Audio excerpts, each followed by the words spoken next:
direct snap to Brooks with Conyers next to him. Yep, direct snap. Brooks to the end zone. Touchdown! Texas Tech has the lead over unbeaten Iowa State with 19 seconds left.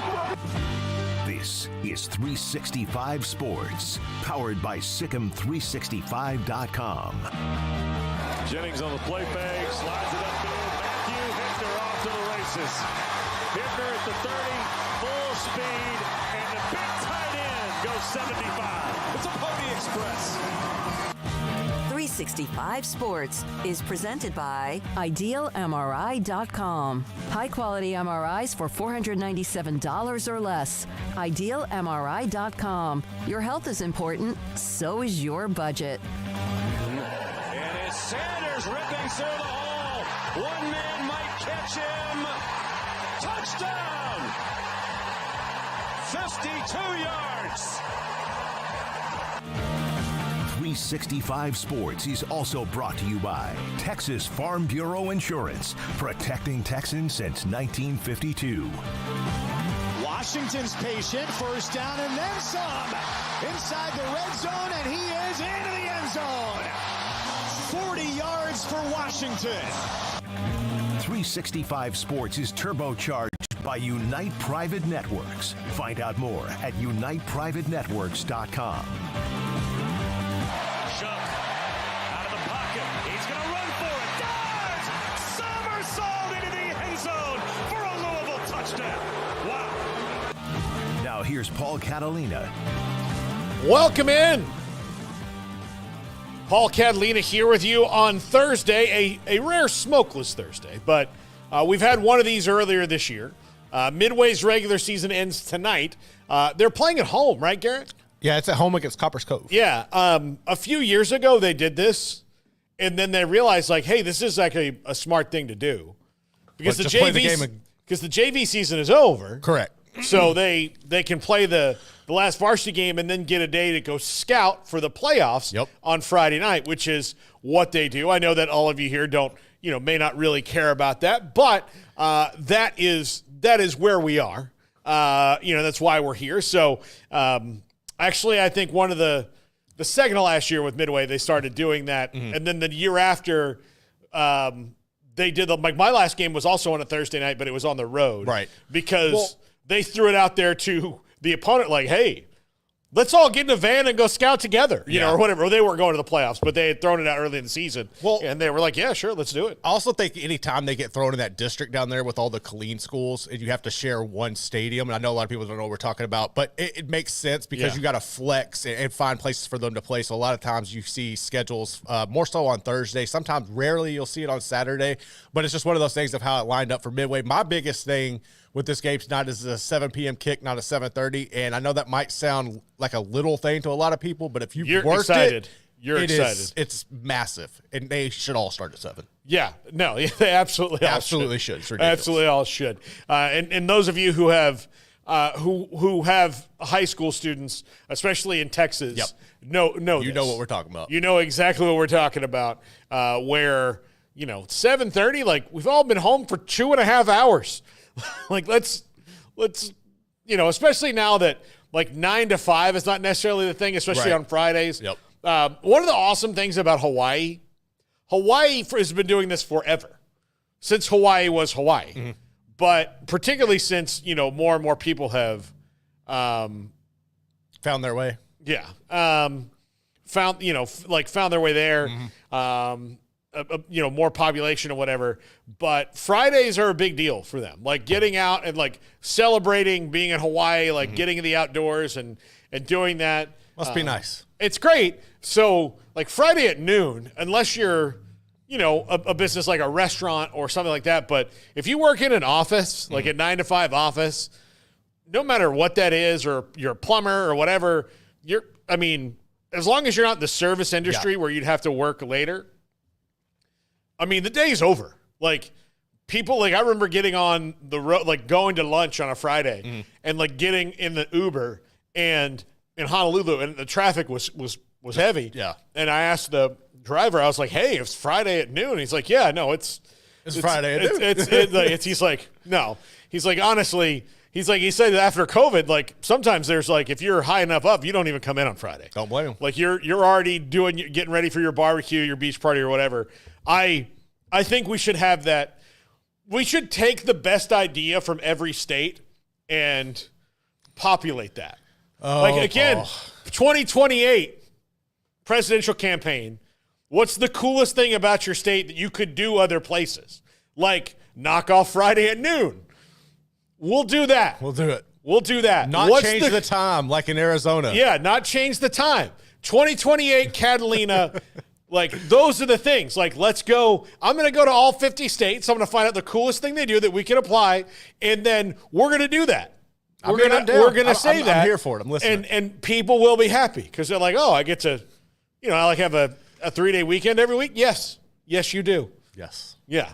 I mean, most of you will. Some of you won't, but you'll be happy because you'll make more money because people will be, you know what, let's go have a 3-martini lunch because we don't have to go back to work. Nope. So you're welcome, service industry. I just did that for you. So, yeah, I'm right. Look, I know that a lot of people would maybe be scared by my ideas of let's do a cool thing or bidets on every toilet or even chip bags that are resilient to, like we make the Pringles rule across the board. Pringles rule. No more smashed chips. Like those things. I know they're scary for America. I know they're scary, but I think they'll all work out. Yeah. I mean, everybody will feel clean. They'll have full chips and Fridays off. What, like, do I need to mention any of my other policies? I think you sold me. Look, and I promise you the military will be awesome. Like, there we go. Like, nobody's going to mess with us. We haven't, you know what we haven't had? An Italian president. We haven't. We've not had an Italian president. We haven't. Get in line. Like, look, I'm going to walk up and go, like, here's how I would be like, you sure you want to do that? I mean, let's just think about this for a second. I mean, you do what you want to do, but, I'll just say Ralphie on yeah. She was yeah, I'm going to see that China was a hua. Yeah, no, I'm all there. When, yeah. There we go. Barry Carver said, how about just bags full of chips instead of bags full of air? Thank you, Barry. You get it. Yes. If you're going to have a bag, there can only be so much air in it. Oh, it's so stupid. Or you can vacuum seal it, and then the chips will be even fresher. Mm-hmm. So these are things that I think about. Just put it out there. And these are things that would drive Smokey insane if he knew I was starting the show off this way. Absolutely would. Absolutely would. But look, it's my Friday, so I'm gonna enjoy it. Embrace I'm gonna enjoy it. Like I told him, I do whatever I want. So do whatever you want tomorrow. I don't care. All right, let's get to the stack. This is the biggest news in college football of the day, and like the biggest coaching news of the season. Yep. And I don't know if anything will top this, and I'll get into it here in a second. I can't wait to talk to Pat Smith and Max Olson about this. Okay, Billy Napier, by any other standard, would have been fired a month ago. Yes. Really would have. I mean, like, things were bad. They're all saying this. I say they're all, I sound like Trump. But all the fans are just clamoring to get rid of him. And in a second, I will read from Message Board Chunkies some of the things that they have said so far. But Scott Strickland has decided to keep Billy Napier for 2025. Yeah. This is a many-layered decision. Number one, most ADs don't get to hire 3 football coaches. Correct. The only reason you get to do that is if somebody goes and takes another job, like, they get a better job, or somebody legendary retires. Mm-hmm. Okay, so if you had those things, like, some AD, like Houston, Mac Rhodes had to hire a bunch of football coaches at Houston because they kept leaving, right? And his predecessor as well. They would coach there for 3-4 years. They would do well, and they would leave. And that's what constantly happened to Houston. Tulsa was that way for a while, where, you're going to hire 4 football coaches, but you're doing a really good job at it because whoever you hire is really good and somebody else wants them. It's never a bad thing when – I mean, it is and it's not. It's only a minorly bad thing. And I wish more people approach this in the business world. If somebody who works for you gets a better job because of you. Yeah, that's a good sign. That's a good sign. That means that you're good at developing talent. And, okay, maybe you can't afford them, but guess what? You can afford the next them. Correct. And you can go and invest time in it. It's something I've always believed, but I don't think a lot of people get that. You know, they consider it disloyalty. I don't think it's disloyal. If I can't pay you as much and you're going to go, move on and be bigger and better, then who am I to stay in your way? That's but in the case of Florida, this would be Dan Mullen hired and fired. I guess there'd be one before the end, but this would be the third coach he'd have to hire, Scott Strickland. And so because of that, one, if I'm the now interim president at Florida, because they had to bring their old president back until they hire a new one because of Ben Sass's departure and the controversy that's come with it. I'm not getting into that, but I suggest you go read about it. Yeah, go check that out. Because it is a level of excess that happened there that, even people and Ben Sass is a Republican in a Republican area, is a Republican senator, even in an area where he was very comfortable politically. Even then, he crossed the line, how much money are you spending? Come on. So he had to go. He left. There's a lot of controversy around it. But not getting into that part of it. So they have an interim president. They have what could be a lame duck coach and AD anyway. And, okay, who's out there that they can really go get? Can you go Nobody get, right now. Not that what they're going to want to look for. Yeah. So, okay, here's the other layer. $26 million buyout alone for Billy Napier. $40 million all in for the coaching staff you'd have to buy out. That's not to mention that revenue sharing is coming in a year, and that's $40 million that you will not have to spend that a team that does not have to pay $40 million in buyouts will. And in the long term for a school like Florida, that's not a big deal. But in the short term, since they've been bad for a long time, it is a big deal because it will put you even further behind the 8-ball because you have this revenue sharing. You'd like to go hire another big-time coach, and they want to make a splash hire with the next one. If that's what they want to do, they need to have that money available. So Billy Napier's buyout has to be smaller so that an $8 million plus a year coach can come in there and feel comfortable. Right. Go ahead. Another factor, like I said about Scott Strickland, well, if you're going to, if Billy Napier doesn't work out, Scott Strickland's getting fired. Yeah, absolutely. They're going to let him go because that's 3 football coaches that have not worked out. He's going to get fired. I'm not saying I want him to. I'm not advocating for that. Just comes but I'm with just the saying territory. That's how this works. When you have 3 bad football hires, or 2, he's 2 bad football hires, but he's not going to get to make the 3rd, right? So they're going to let him go. So they're going to have a new president who more than likely is going to bring in his own AD anyway. Yep. Who will then want to bring in a new football coach. All this is going to happen next year. So Billy Napier's given a chance here with DJ Lagway probably coming back because he really likes him to be the coach at Florida in 2025 and see how it goes. Based on the first 3 years, I can tell you how it's going to go. Average at best. And so 3 years in a row with 3 losing seasons in a row, which is likely this year, even though they're 4-4 right now. Their last 3, or 3 of their last 4, the next 2 they have coming up, Texas, Ole Miss, and LSU. Not games that are probably winnable for them, especially if Lagway is out for any of them. And he will likely be out this weekend. And we'll talk about him in just one second. But this is so layered when it comes to Billy Napier. And you throw in the fact that the 12-team playoff exists, so the season's going to go longer. And if you're a coach who's in that 12-team playoff, why would you want to leave? I wouldn't. That's the thing. It's so you want to get a coach who's in that playoff, right? Well, the only one I would say they even have a chance at getting this in the playoff right now would be Lane Kiffin. And I'm still not sold on that. And I'm not sold on that. Or someone like James Franklin or Ryan Day who may just decide, or it be decided for him, look, we're at our ceiling. Kind of like Tony Dungy and the Bucks. Right. They were really good, but they were kind of at their ceiling. John Gruden got them over the finish line. Right. I think that's going to be the feeling about Ryan Day or James Franklin is they have coached those teams to the ceiling, even though they're really good coaches. They're not great, and those programs aspire to great.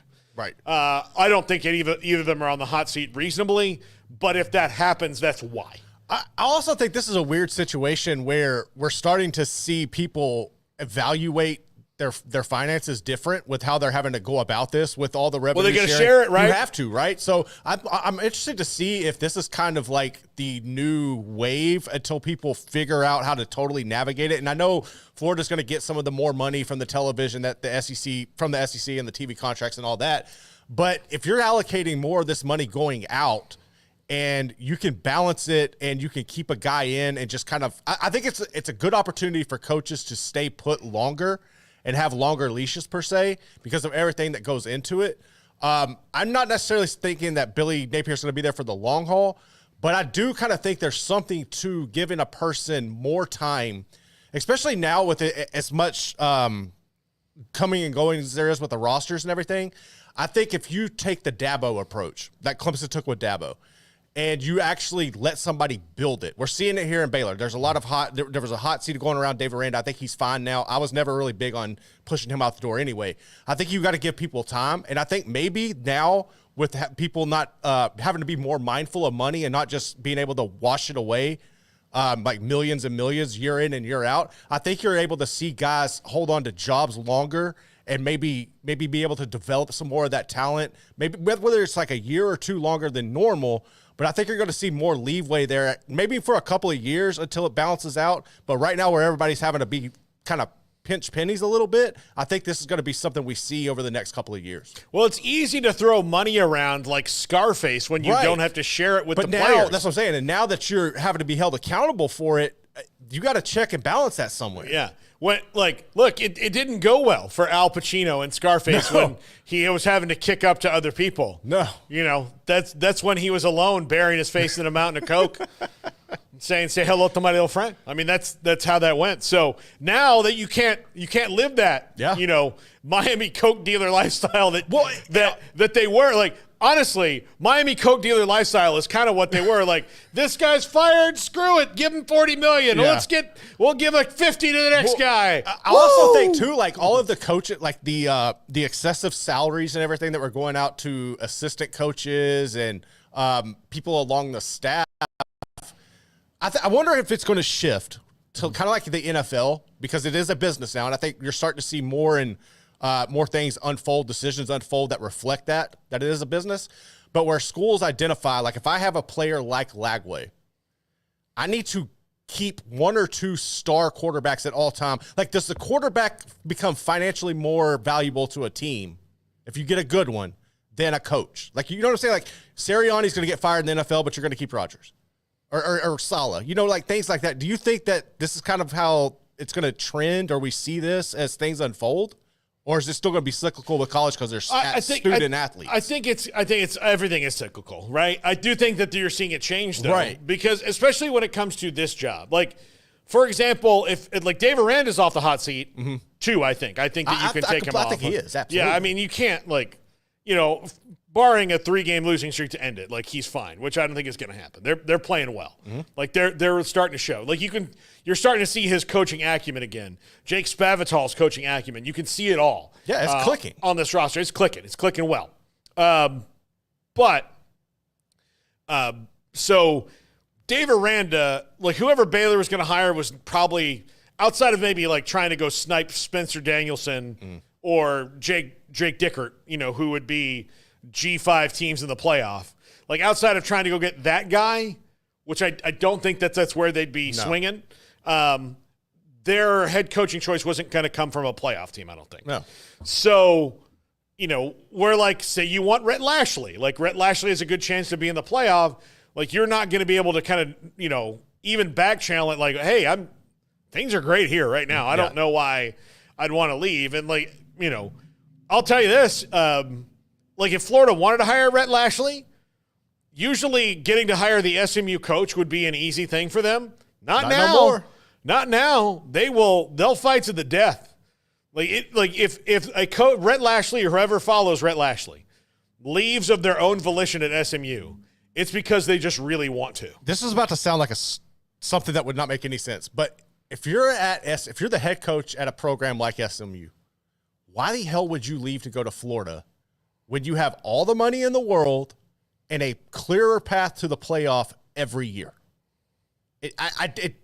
Other than saying I coach an SEC program, if there's that facade backing behind that, I don't see that as a step up or an advantage. Like, just realistically, if I can make the same amount of money or more, and I can have a clear, the Bobby Bowden approach, right? Why he didn't want to go into the SEC. I have a clearer path. That would make I would understand. It's a business decision, but I think it would be harder to lure. There's more substance there. Hey, I was just there.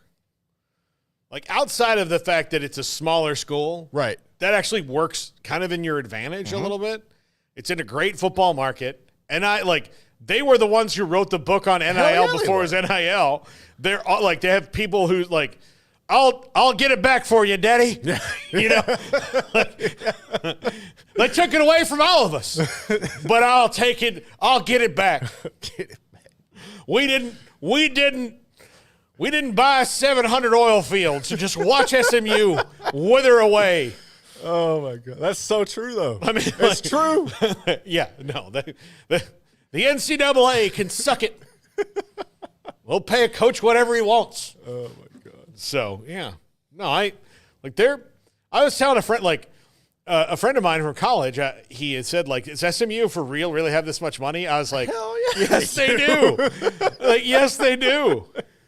And the thing is that they're very passionate about their school. They're like, their fathers and grandfathers are very passionate about spending that money chip in on their school. shoulder of anybody. Yeah, they have this huge chip on their shoulder. They just want to be back in the club where they were, and it's all legal now. So what's stopping them from enjoying the one thing they really want again? Especially with TCU making it to the national championship. Oh, they're sitting there with their ex-coach being are you kidding me? Yeah. All this stuff intersects at the same time. So, but if you're Florida, and you're looking at this, like, okay, like, I do think Rhett Lashley. I think Rhett Lashley's a candidate. Yeah, Rhett Lashley's going to win playoff games at some point in the very near future. Yeah, he's a damn good coach. One of my favorites in the entire country, and that's not just because he's on this show almost whenever we invite him on. Yeah, like they'll always say yes, but because they're great, they're just great. Over there, they have a top-notch operation, but you've got to go for the big time. Well, it's not that easy just to go snipe a coach anymore. No. And really, you look at Florida's history overall. Kerwin, when they had the Kerwin Bell era, was their quarterback, and I think Galen Hall was the coach. Like, they were all right, Then Spurrier came in and turned them into a juggernaut, right? Yeah. Then after Spurrier, they were bad for a while. Then Urban Meyer comes in, and they're bad for a while. They were bad in Aranza. Yeah. Hire Urban Meyer, best team in the country for 5 years. Then he leaves because of health problems, and they're Nick Saban made him sick. And so, yeah, he got the Saban flu. Yeah, he got the Saban flu. It sticks with you like long COVID. Sure does. But so he leaves, goes to Ohio State, and a couple years later, all that happens. And since Urban Meyer, they've just been a revolving door of, Will Muschamp and Jim McElwain and Mullen and now Billy Napier, and I think I might be even leaving somebody out. But they've had all these coaches since Urban Meyer. Mm-hmm. They haven't hit on it. The closest was Dan Mullen, and he then just burnt out. From the shoe game on. Oh, it was a great game. The wheels were off. Thank you. The wheels were off. Yeah. Thank you. No, it was a happy memory for me too. Very happy. But yeah, so Florida's in a weird spot because they've got all of this that they can do, all of it, and I'm not totally convinced that this is the right time for them to make that move. And it's unfortunate if you wanted to get rid of Billy Napier and wanted to do that, but the world has changed really fast, and they need to find their Sark. Right. That's what they need to find, is their Sark, is someone who is dynamic, knows things, has and really also has something to prove to the world. So, which I think was a big deal with Sark, which he had to prove to the college football world that he wasn't the guy that had problems, that he's the guy who beat him back and triumphed, which clearly he has. So if he, all right, say this, you get all right, so we're calling this a one-off, right? Like you get a 1 year extra. Yeah, and I don't for think him and Strickland more than likely. They're going to have a new president. Right. That new president, one of the first things he's going to be told two things. Get the finances right on the university side. Correct. And cut the excess spending out.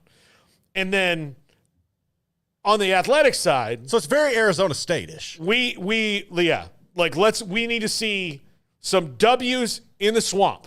Yeah. That place has got to be, that's our cash cow. That's what everybody cares about. That has to do that. Well, a new athletic director or new president most often is going to go, okay, well, the only way I can do that and know that it's on me is to bring my people in here. So with a limited pool, I'm trying to think here. So with a limited pool, the way things are right now, and we don't know, I think it's probably going to be like this the next couple of years, honestly, going back to how I was saying earlier with the new landscape and people having to be more mindful of their finances. But if it was like a 1 year off thing and he wasn't able to get it clicking and Signetti made Indiana roll again, they're probably going to push for him. Because if you could do that there with the limited resources, that's your same style of guy like you're describing with the Sark, a young, mindful, understands it, advanced, don't mind recruiting. That would be something to keep an eye on. But that's here we'll see that eventually. Yeah. I think that's who they need is their Sark. Mm-hmm. Because they're not as big as Texas. Nobody really is. They're not far off, though. They have a ton of alumni. They're a big school. They were the only viable university in Florida forever for the first 50 years of the 20th century. Mm-hmm. Everybody else was small potatoes. Yep. So they have a minimum 50 to 75-year head start on everyone. And so it doesn't take that long to get it right. When you have that kind of historical lead on people. And I do think they've probably gotten a little sloppy with that and being like, this is always how it's been. But right now, they're in a near 20-year hole. Yeah, they're getting a reality check. I mean, 2005 was 2005, 2008. 2008 was the last one. So that's going to be 17 years. Been a minute. It's 17 years. And in those 17 years, they've never really been – they've been good a couple times, but they haven't been – and everybody around them passed them up. Yeah. Like bad. Lapped them. Since then – Auburn's been in it. Alabama's been in it 11 times. Georgia, who's their other big rival other than FSU. FSU's been in it. LSU's been in it a bunch. So all of that has happened around them. Tennessee is back to being good again. I think you also got to think about the Clemson. Like, that's a factor. Clemson started recruiting the hell out of Florida, too. Yeah, Clemson. Although Florida recruiting's dipped a little bit because of some of the rules they have there. In high school. So and we spent this whole time. Let's get to some of the other stuff to go rapid fire, but that's just saying it's really weird. Speaking of the Gators, DJ Lagway questionable this week against Texas. I do not think he'll play this week. Yeah, I wouldn't put him out there. Yeah, I wouldn't put him out there. Like, you're trying to get to the bowl game. You've got one game that for sure you're probably going to win, and that's against Florida State, who's the worst. Yeah. And they could beat LSU. They really could, probably. And look, they could beat LSU or LSU and Ole Miss are vulnerable. Yeah. Texas is vulnerable, but not to this team. They're not on that level of vulnerable. Look, Trey Wisner is he's a dude. Quintravian Wisner, I'm sorry.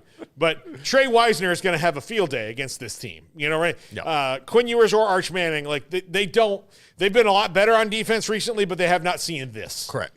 They have not seen this offense, which, only problem is that occasionally Quinn Ewers gets in a slump. Yep. That's their only problem. Everything else is fine. Next up, speaking of Texas, who plays Florida, Johntay Cook, no longer with the team, so 5-star wide receiver. Mm-hmm. He's going to be in the transfer portal, but he can't even get on the field. They have – which is weird. Well, they have Isaiah Bond, they have Matthew Golden, they have Silas Bolden, they have Ryan Wingo, and they have Gunnar Helm. Gunnar Helm's a tight end, but that's 5 guys who are going to get more targets than him right now. Now, granted – Isaiah Bond and Silas Bolden will be gone in a year. Yep. Matthew Golden, I think, will be back. I'm not sure of his class. He should be back. I know he had that injury and missed the year. Yeah, he should be back. Yeah, Matthew Golden will be back. So they have a real, or I think he will. Paxton, UT Parking, somebody. He should be back. Tell me about that. So But yeah, they've got and not to mention, they'll get the best wide receiver they can in the portal. Yes. That they've done that. Like Arch Manning is good at Arch. All that Sark has to do is go, hey, would you like to come and play with Arch Manning? Sure. Yeah. Or would you like to go play with maybe another quarterback at whoever the quarterback's going to be at Alabama? You want to go roll your dice there, or do you want to come here and have 1,000 yards? Yep. That's what's going to happen there. Johntay Cook in the portal. I wonder what his path will be, if it's like a Texas State, a UTSA. That's kind of what I'm thinking it's going to be. Maybe a Houston. Houston to me, that would. You know what? With him being from DeSoto, if SMU got involved, I would not be surprised. Yeah, SMU, yeah. Get SMU, Houston, Big 12 maybe. I mean, I don't know. It's worth a shot. He can wind up at another SEC team. He's a 5-star prospect a year ago, but apparently this has been kind of happening for a minute. Yeah. He hasn't had a reception since the Mississippi State game a few games back. So yeah. So he's no longer with the team. I don't know if that means he's got Mississippi State would have been the 4th game, right? Yeah, it was like their 3rd or 4th. So he has a red shirt he can use this year. So doesn't surprise. I don't know if he played any of those other games. But yeah, I mean, I remember thinking at the beginning of the year he was going to be a major part of that offense. I thought he was going to be one of their number ones. Yeah. Yeah, but he just wasn't, And so Johntay Cook going somewhere else. Next up, Brady Cook, questionable this week for Mizzou. So if he doesn't play, I don't know how they can. They need to get beat, and they need to get out of the damn ranking is what needs to happen. This is ridiculous. Just beat them already. There we go. Thank you, Garrett.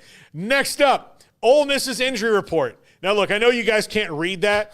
I wanted to add it to the graphic. I only added it to the graphic so that you could see how long it is. It's 26, and the guy in the picture there is Trey Harris.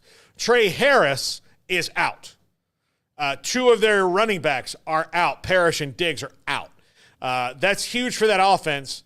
And I think Beer Cans and Baddies just said it, Georgia throws 4 interceptions a game and still wins. Yep.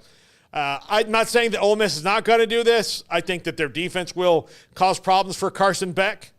But, I mean, not having Trey Harris is huge for them. It really is. And I think, honestly, that's what cost them against LSU is because Harris dropped that one touchdown, and then once he got banged up, that's what kind of did them in there. At the same time, they just aren't the same team without him. And I know that Jackson Dart's been cooking the past couple of weeks, but the defenses he's gone up against are nothing like what he's going to see against Georgia. And while Georgia has struggled with Beck throwing interceptions and everything, I think they're just too talented for the Rebs. Yeah. Yeah, absolutely. All right, next up, Cole Leinert. You may recognize the last name. He is committed to SMU. We've talked about them actually quite a bit today, but he is committed there. Quarterback, going to go play for Rhett Lashley. His dad is Matt Leinert. Mm-hmm. So the quarterback lineage continues, and Cole on his way to Dallas to play for the Mustangs. That's a big, he's 4-star quarterback. So nice get for the Ponies there.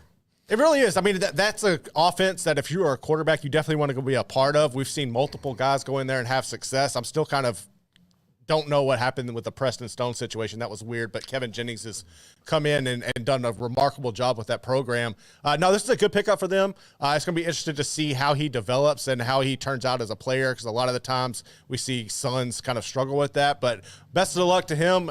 It's going to be fun if he can get things rolling up in Dallas. Yeah. Absolutely. Next up, SMU and Notre Dame will play each other in 2026. The ACT announced this. Virginia and West Virginia had a game scheduled, 2-game series.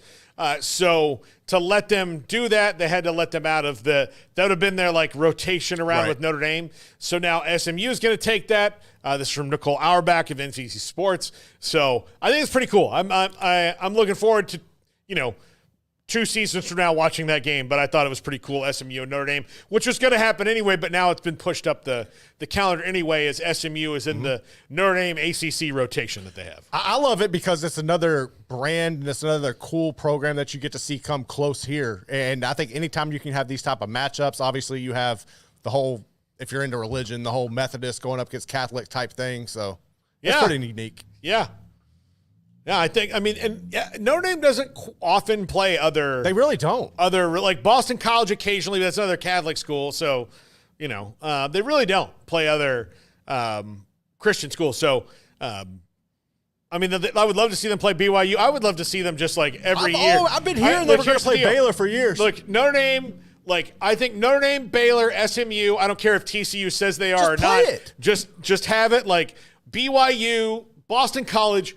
All the religious schools just play that are big time need to have like a round, just filter through the schedule. Yes, a non-con game. Yeah. Just rotate it. One. Yeah. That's all you're asking. Just one. Yeah, make just make sense. Home and home. Go home and home. Yes. Yeah, home and home all the way through. Notre Dame and Boston College used to be pretty nice little. As a matter of fact, back in the Flutie days? Boston College, 93. Notre Dame beat Florida State and then lost to Boston College, and Florida State went back. That's when, Boston College can – I think sometimes Florida State fans were not upset with Boston College beating us because if not for them in 1993, we wouldn't have the first national title. So, I'm not a hater. Yeah. I kind of am a hater. You're a hater. All right, next up, Army has not trailed in a game at any point this season. I love it. They played North Texas this week, a very explosive offense. This one should be fun. This is from our friend Brett McMurphy at Action Network HQ.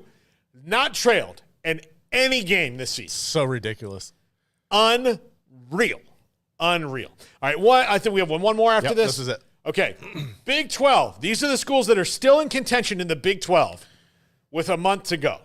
4 games. Yeah. This is what the conference is now. Is it realistic? No, but that is 13 teams. That's also why you're only going to get one team in the playoffs. Exactly. Look, I understand parity. I understand people wanting to be proud of your conference and everything, but you need somebody to be an alpha. Yeah. Somebody has got to step up and be an alpha. The fact that 5-4 Baylor, 4-5 UCF, and Houston 4-5. That's ridiculous. TCU is 5-4. All them. Look, the only ones that make is Kansas still technically. Are they on there? They're there. Oh my God, they're there. Yeah, still in contention. Utah still there. I think after this weekend, should be cut in half at least. Okay, I would hope. All right. So here's the deal. Kansas is still on this list. Utah is still on this list. This is how bad your season has to have gone. Arizona's off it. Yeah. That's how bad they've gone. Houston's still on it. Oklahoma State off this list.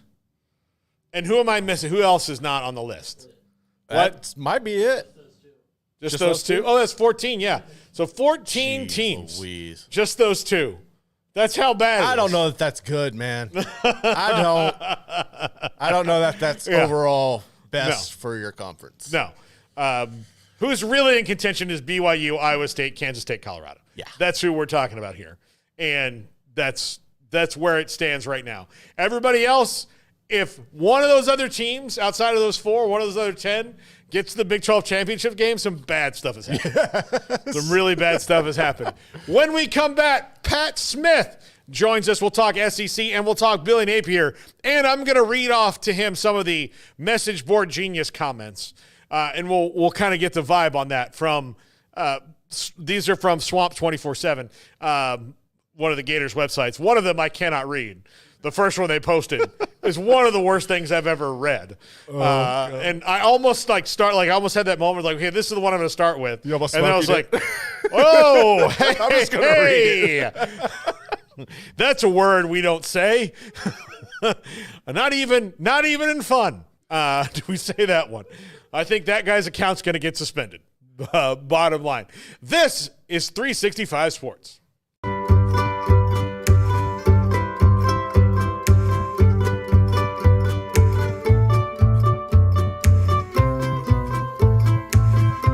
Pleasant. It's different than any other dentist office. I really feel like they care.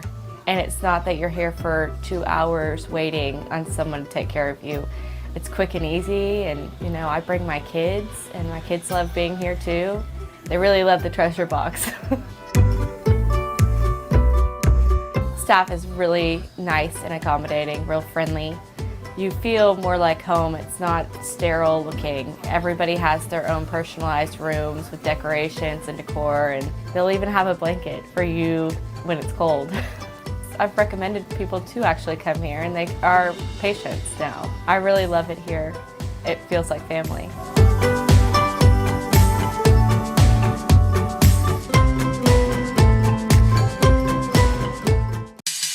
If you want quality and personalized service for all your air conditioning and heating needs, call Tradesman Services.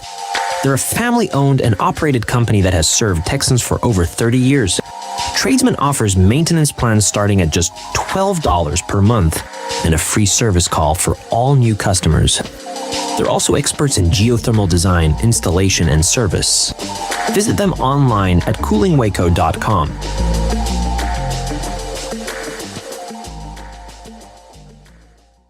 Another so-so pizza from So-So's Pizza? But wait, there's Marco's! Our new triple pepperoni Magnifico pizza is stacked with classic, crispy cupped, and new bold shredded pepperoni. It's triple the flavor, and only at Marco's. Just $11.99. I'll never get used to this. I'll never get used to this. This is how I wanna live.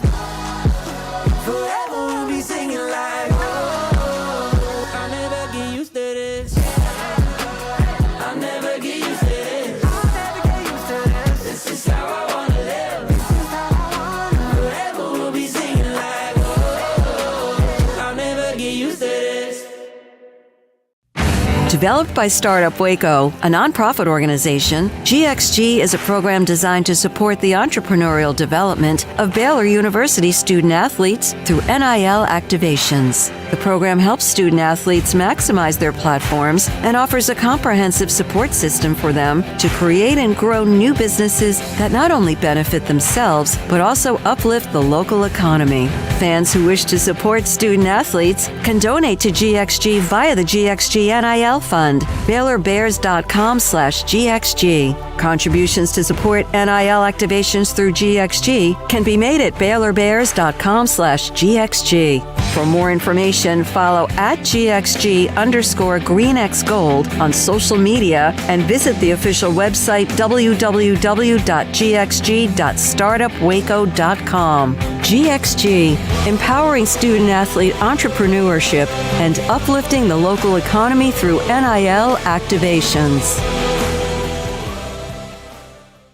Don't miss our best price deals during the Black Friday sales event at Allen Samuels. This month, save big on the truck you've been looking for, like the new Rams. Shop our great selection of inventory in store or online today at Allen Samuels in Waco. This is 365 Sports. The 3 o'clock hour is sponsored by Waco Custom Marketplace. Meats, sweets, Texas treats, and a cut above the rest. 425 Lake Air Drive, Waco. Pat Smith, co-host of the Three-Man Front, WJOX 94.5 in Birmingham as well. And just right there at the center of the college football world, a guy we love having on the show whenever we can get him. Pat, today was a day I think no one in college football, particularly in the SEC, thought would happen, in that Billy Napier is getting to come back for another year, but there are layers to this that make more sense than it doesn't. What was your kind of initial reaction to hearing this?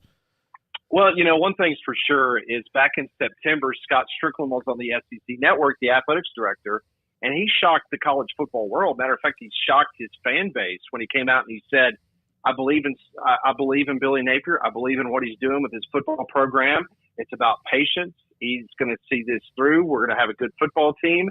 And everybody kind of scratched their head. And you're going, well, really? Does he really feel that way? And then when the announcement came out this morning, because it had been reported the last couple of weeks that, listen, if Billy Napier was going to be shown the door, then Scott Strickland was probably going to be shown the door, because Scott Strickland, he hired Dan Mullen, had to get rid of him. He hired Billy Napier. Not a lot of times in college athletics do you get a redo from an athletic director to be able to hire two guys, let alone a third guy that has failed in their job, especially as a college football coach. So once you heard that Scott Strickland was going to be safe, this announcement this morning made a whole heck of a lot more sense. One thing's for sure, Billy Napier has not put together the record that they expect in Gainesville, but the team has played extremely hard. The team has had to endure a ton of injuries. He is 1-10 in rivalry games. That's a number that's going to be hung around his neck, that's tough to get over. But he's 4-4 this year, and because he's got a quarterback named DJ Lagway, who probably, if he was still in the game this weekend, the previous weekend, they might have given Georgia a run for their money there in the fourth quarter, potentially maybe even pulling an upset. I think they like the trajectory of the team. He's going to be on the hot seat next year, but because of Scott Strickland's availability of coming back himself, it makes a lot more sense that they're going to give Napier at least one more shot. You know, the other factor that I was just talking about this, Pat, is the Ben Sass situation there, where the university president out the door, a lot of controversy around it. So if you're an interim president and you're trying to decide what to do with the athletic director and then ultimately the head football coach, if you're all lame ducks, like why not just, you know, like if they're all not going to be there in a year, you know, either way, if they're leaving the offices, then why not spend $40 million on a buyout of a coaching staff and get through and see where it goes? No, you're absolutely right. I mean, and that's the thing, and it's crazy to think about. I mean, I know you're in Texas, and you guys are used to those odds. No big deal. Let's just write a check to Jimbo Fisher for $70 million and let him walk out the door. Well, at Florida, that's $26 million. That would have been the second highest payout in the history of college football. And as you just mentioned, they've got administration issues. They've got all this other stuff that's going on off the radar screen. Right now, Florida just needed to probably get another year underneath Billy Napier's belt. Let's see what's happening with the football program. He is recruiting decently, not for this signing class, but for the 2025 class. He's put together a pretty nice one so far. So that's why, from a monetary standpoint, and with the House settlement coming up, a lot of these athletic departments, you see, you know, probably Arkansas is going to give Sam Pittman another year. Auburn is not happy with Hugh Freeze, but are you really going to fire a guy after 2 years and have to pay him $20 million? A lot of these athletic departments have long conversations about that budget, especially now what they're going to have to do next year, having to pay players $20 to $23 million a year, part of your budget. That's tough for any athletic department. Yeah, absolutely. Now, the other thing he has going for him is DJ Lagway. Correct. DJ Lagway likes him. Now, normally college players are not given this kind of power because they didn't have that kind of freedom. But now that DJ Lagway could decide tomorrow morning he's done with the Gators and be in the portal and they wouldn't have him, his opinion becomes way more important, doesn't it?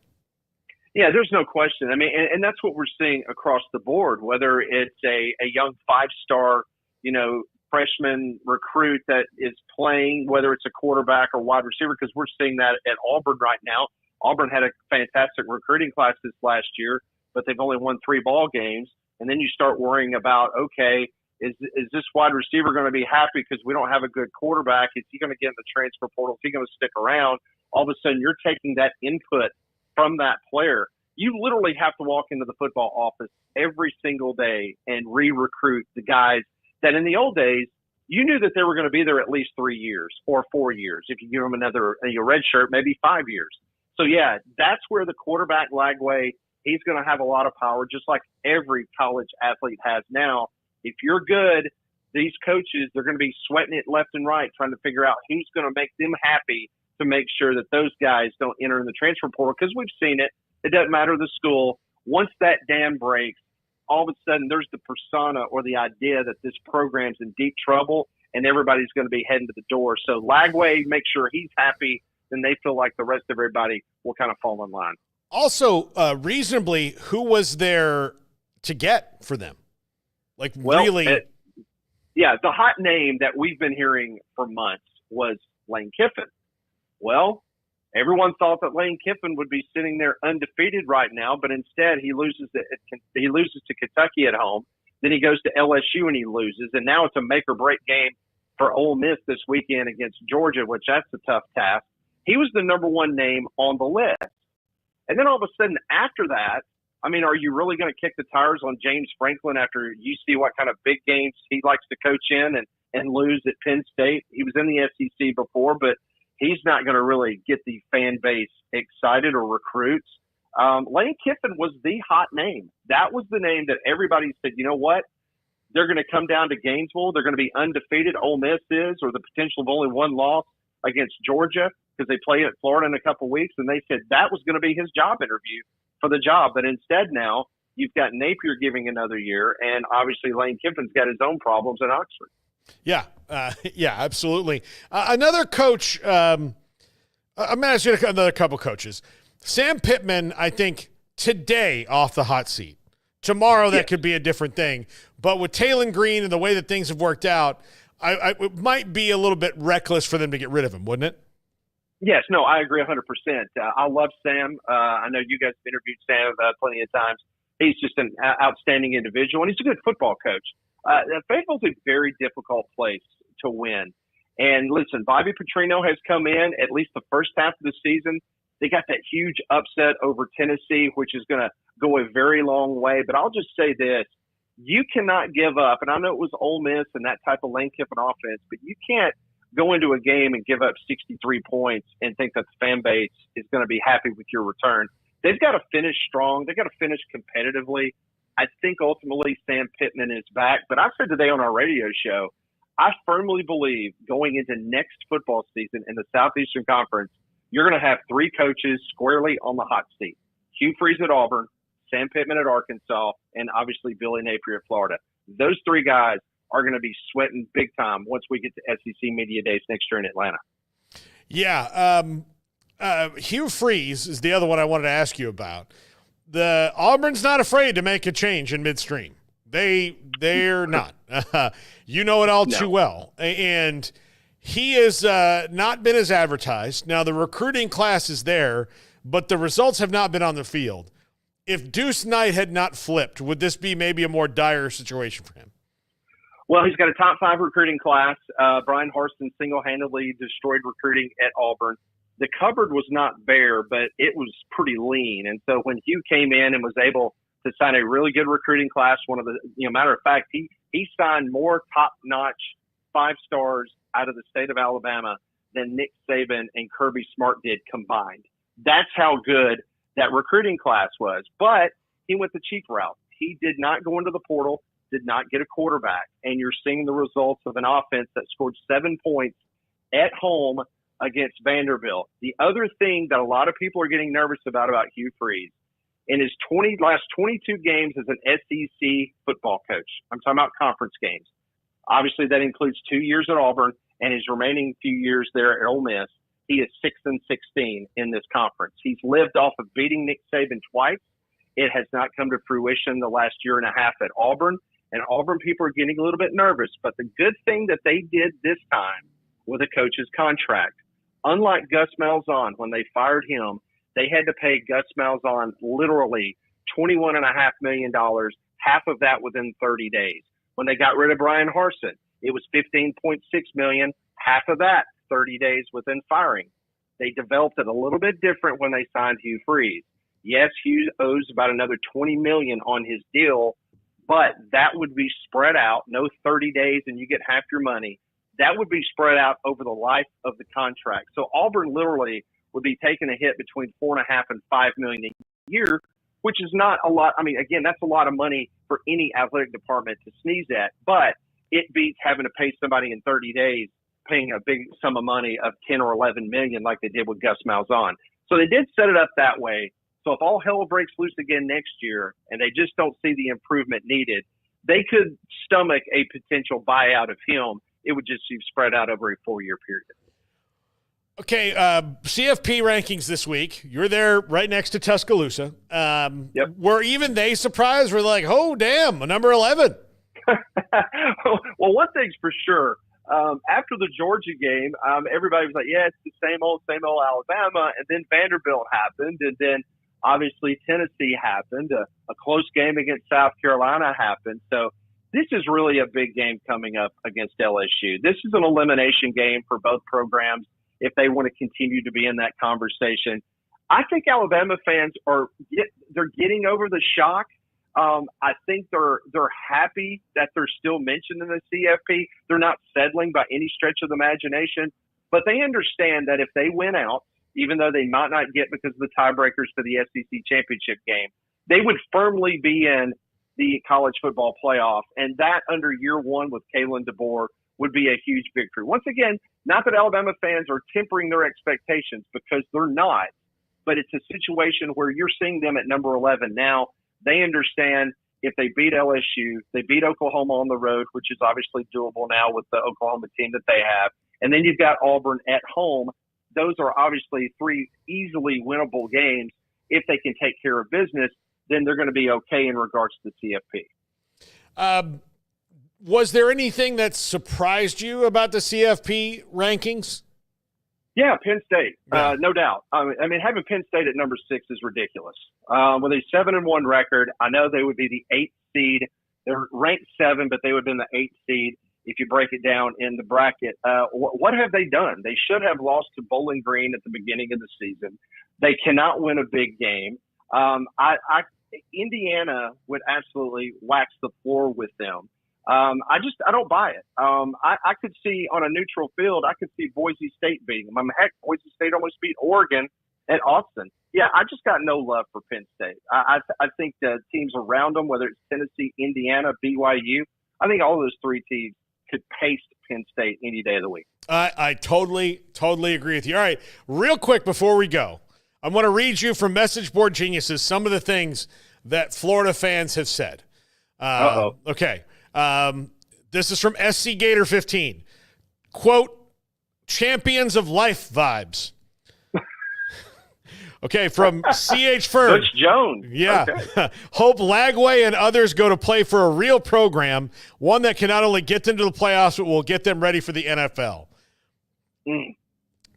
Dan Mullins Taylor, hotty toddy. I hope UF loses every game so long he is here. Heads should roll.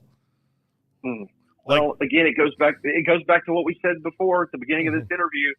As long as you have the guy that hired him, he ain't going to fire him, because if he fires him, he's going to admit once again that he made a very, very bad call. I think when they make a change, they're going to make a sweep. And I'm talking about the AD and the head coach.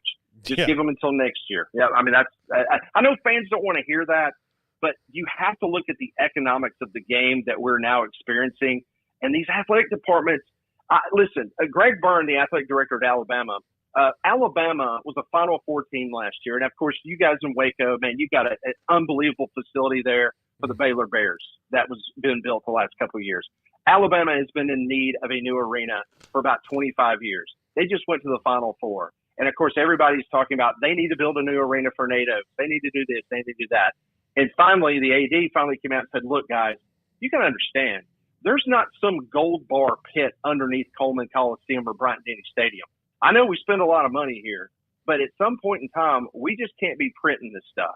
And a lot of fans just forget about that, because at some point in time, it's going to come to roost, and these athletic departments are going to have to be fiscally responsible. And I think that's what you're seeing, and that's what Florida is doing right now. Absolutely. Pat, thank you so much for hopping on. We'll talk to you again soon.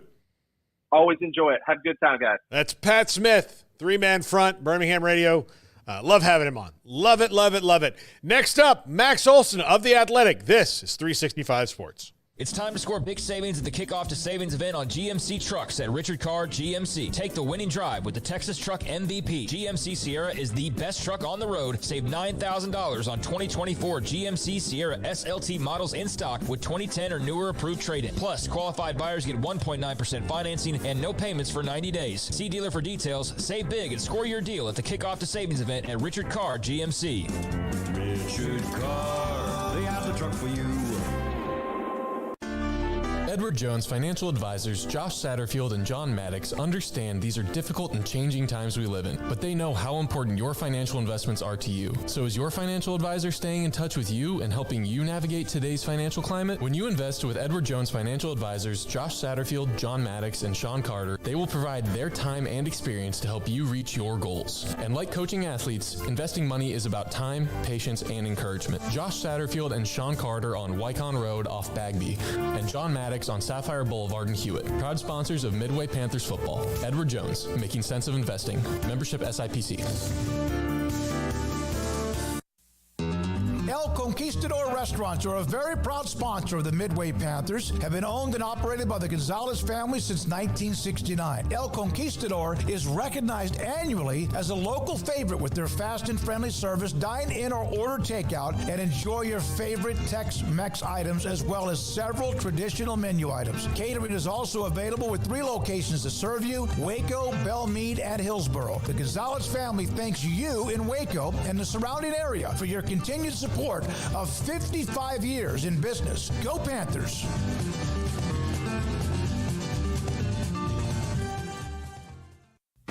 Developed by Startup Waco, a nonprofit organization, GXG is a program designed to support the entrepreneurial development of Baylor University student-athletes through NIL activations. The program helps student-athletes maximize their platforms and offers a comprehensive support system for them to create and grow new businesses that not only benefit themselves, but also uplift the local economy. Fans who wish to support student-athletes can donate to GXG via the GXG NIL Fund, BaylorBears.com/GXG. Contributions to support NIL activations through GXG can be made at BaylorBears.com/GXG. For more information, follow @GXG_GreenXGold on social media and visit the official website www.gxg.startupwaco.com. GXG, empowering student-athlete entrepreneurship and uplifting the local economy through NIL activations. Parenting is full of surprises. You never know what to expect. So after our son was born, I called my Texas Farm Bureau insurance agent to set up a life insurance policy in case something happened to me. Sawyer is now 2. And we'll soon have a sister. There's no one else I would trust with protecting my family. Stop by and see our agents at one of our 3 McLennan County locations. Coverage and discounts are subject to qualifications and policy terms and may vary by situation. This is 365 Sports, powered by Sikkim365.com. This segment is brought to you by Michelob Ultra. It's only worth it if you enjoy it. Containing only 95 calories and 2.6 carbs. Welcome back. Paul Catalina here on 365 Sports, joined now by Max Olson of ESPN.com. And Max, first off, before we get into the nuts and bolts of the CFP and the schedule coming up and all those things, Billy Napier not getting fired. Were you surprised, or given all the factors at play, is it less surprising than it would appear? Let me ask you, are they rejoicing in Tallahassee and Coral Gables today? I mean, I can't rejoice about anything. So, I mean, there are people who are like, yeah, sure, bring him back, like whatever. But yeah, I mean, 1-8 can't really taunt. That's true. You can't talk any mess about that. Yeah, I think I'm sure people are a little bit surprised by the timing of this decision. But certainly it has seemed like one over the course of the season where I think Scott Strickland, probably in some ways similar to the situation in Waco. Like, I think Scott Strickland looked at this and wants his coach to succeed and wants to believe that this thing's pointing in the right direction. We've got young talent and we don't have to kind of go through a change that would be, extremely expensive. And so, I think that they're looking at this and saying, if you fire Billy Napier, you're probably losing DJ Lagway and you're losing a lot of top players off of this roster. And even if you bring in a Lane Kiffin or someone that knows how to recruit the portal, you're still really starting over. And so I think you combine that with the cost of not just having to pay a buyout to Billy Napier of $26 million with $13 million due in the first month, but the total cost of firing your staff and hiring somebody else probably exceeds $40 million.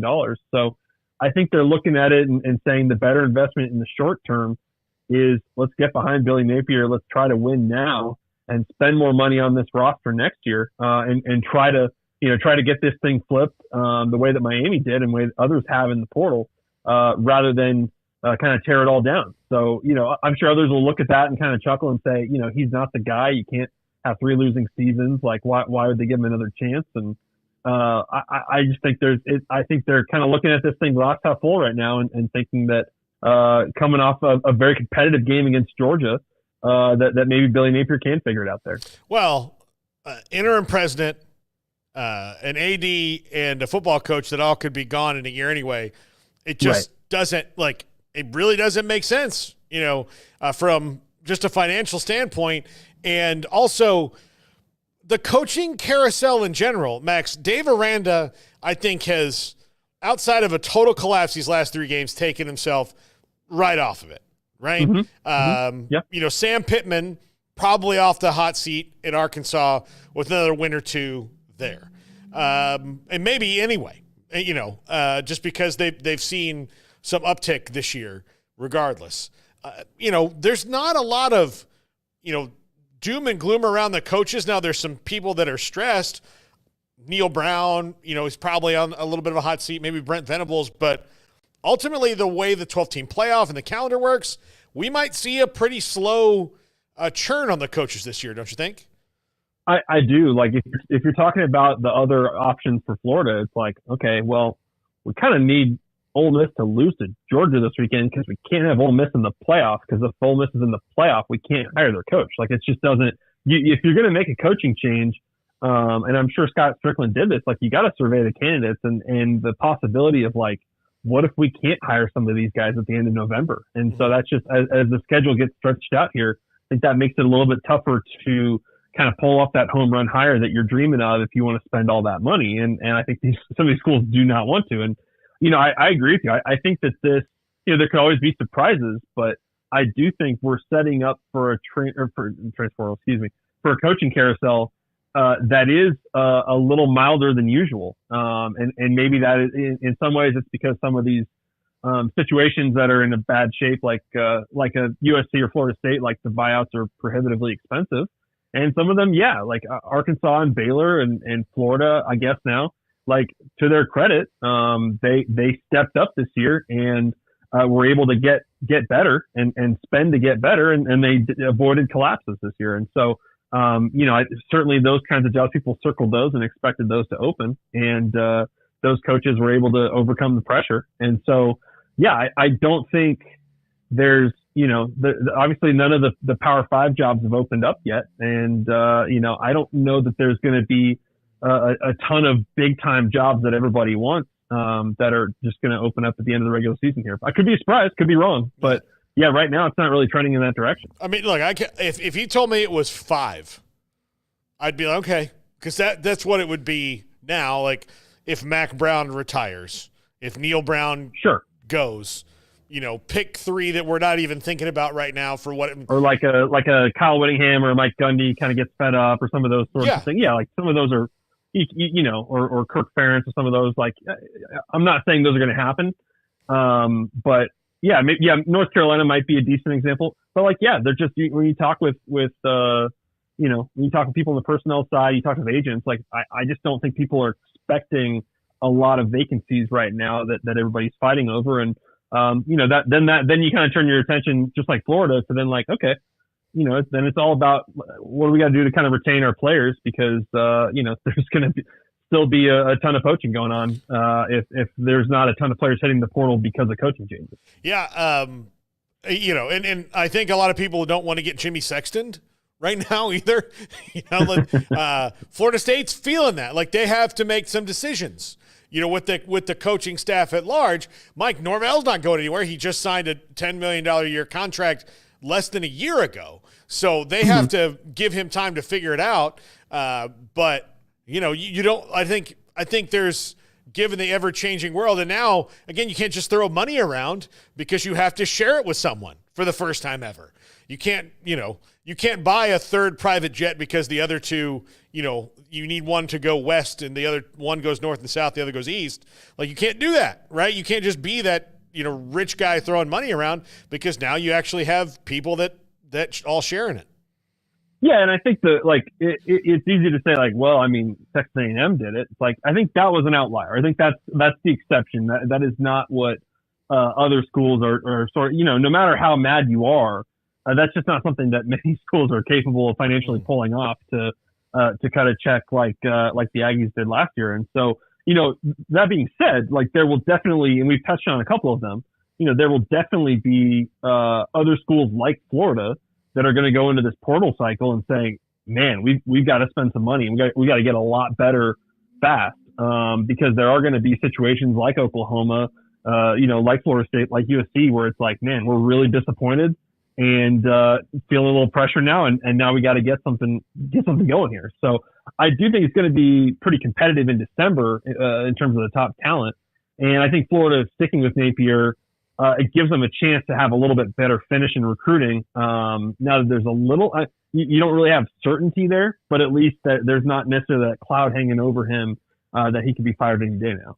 What about your thoughts on Dave Aranda and what he has now accomplished this season at Baylor, where a month ago I would have told you, like, this is, I mean, we're counting the days. It's just a matter of when, not if. Now, I mean, they have – not only have they won 3 games in a row, they've looked dang good doing it. They have, yeah, and it's a credit to Dave Aranda and the coach. Certainly it's a credit to making a good change in terms of bringing in Jake Spavital, in terms of figuring out what they had in Sawyer Robertson. Like, obviously it took some pretty important changes, but I remember talking to Mac Rhodes a year ago, who kind of felt when things were really struggling, who felt like, we've just got some really good freshmen on this team. We're just not there this year, but you feel like there's some talent on this team that's going to develop and give you a chance to be a lot more competitive in the Big 12. And I think we're seeing that play out. But I think it's a testament to a coaching staff and to the buy-in of the players that, you're supposed to get better from September to October. And this team really did. I think they were one of the more impressive teams in the Big 12, not just, who they beat, but how they beat them. And so, I think that gives you a feeling like, okay, yeah, this is pointing back in the right direction. And it took certainly, took paying some players and it took making some important changes here. But it looks like something that's a little bit more sustainable now than just kind of a 1-year fix, flash in the pan. Colorado, Texas Tech this week on Big Noon Kickoff. The Tech is a team that needed a big win last week. Got it at Iowa State, which is not an easy place to win. Colorado's just been, nothing but good the last month and a half of the season and improving. Still can't run the ball, but they do everything else well enough to win and sometimes spectacular enough to win. Got the leading Heisman candidate. This one should be a plethora of points scored. Max, big one, though, I think, not necessarily for Deion Sanders, even though winning it keeps them very much in the thick of the conference race, but a really big one, I think, for Joey McGuire when it comes to putting Tech in a bigger spot on the map.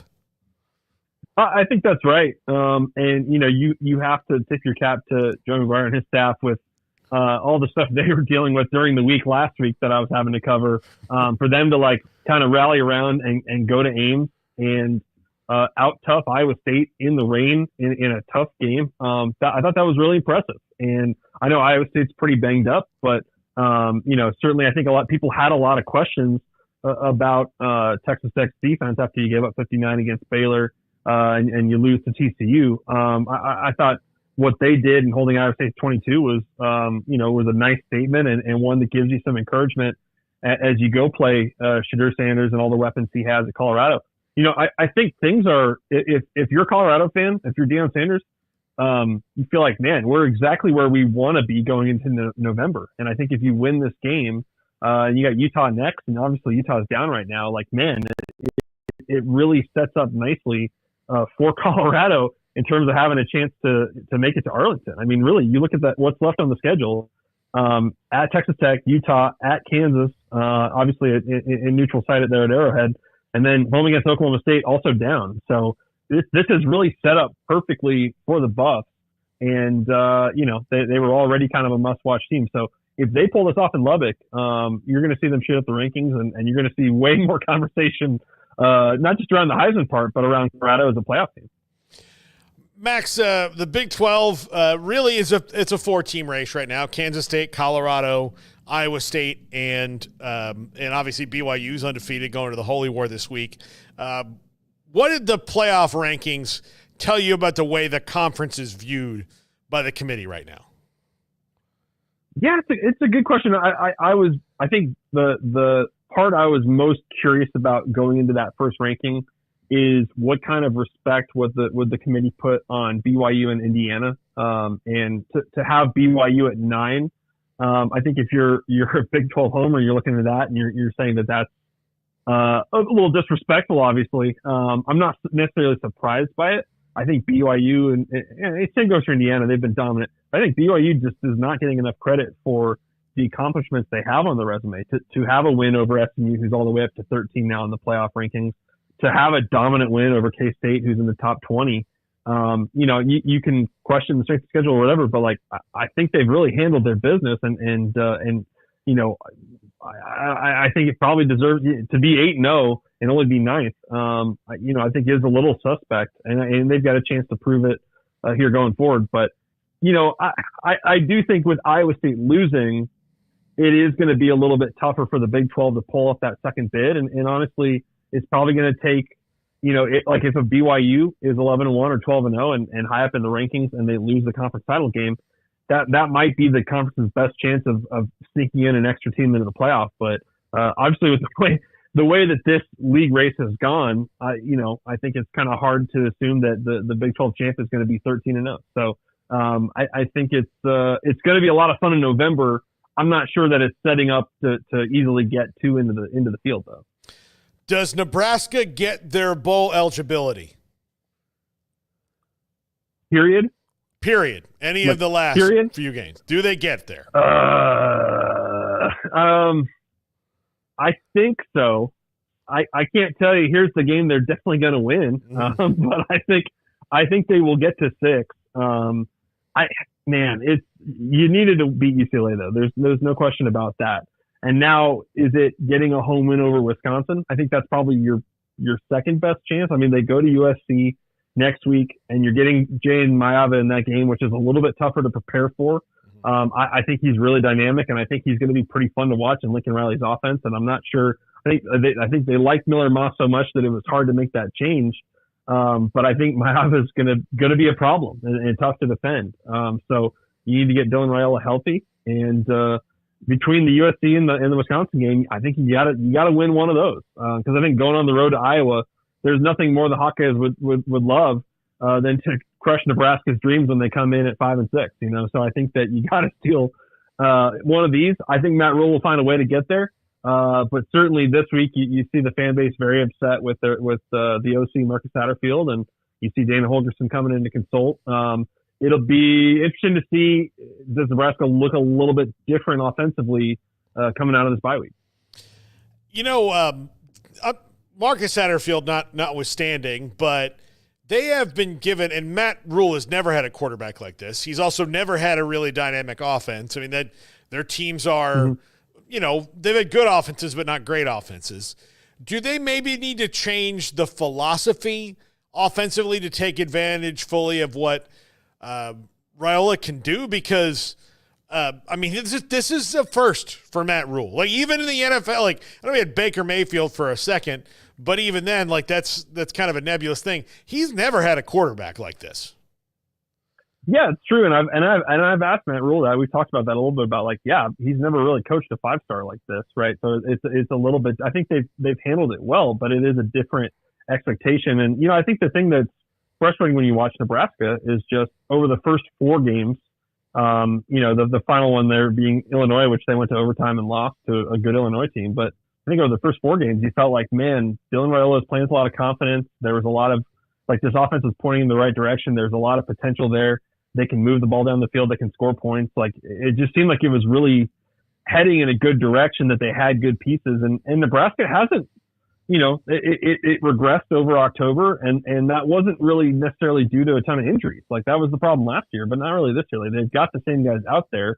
It's just become a lot more difficult to move the ball. So I think that, it's a good chance for them to kind of reflect and figure out, self-scout and figure out what's wrong here, or how the adjustments that opponents have made to make things tougher on Dylan Raiola and their run game, what do you do to combat that? So, yeah, it's a trying time, and the fan base is a little worried at the moment for sure. But you just got to kind of find a way to get that spark back. Absolutely. Max Olson, ESPN.com. Stop rate for this week out now. Still Tennessee at number 1, Army at number 2. Army has not trailed in a game this season, Max, at all. And they've got North Texas this week. I think that streak might get broken. I still think they win. Yeah. I think that Air Force and those guys will figure out a way to score some points on them. But Army's, you look at just how they're doing it defensively. They're so impressive. Like if you look at their stop, like you take out garbage time, their stop rate in terms of getting stops on defense is over 90%.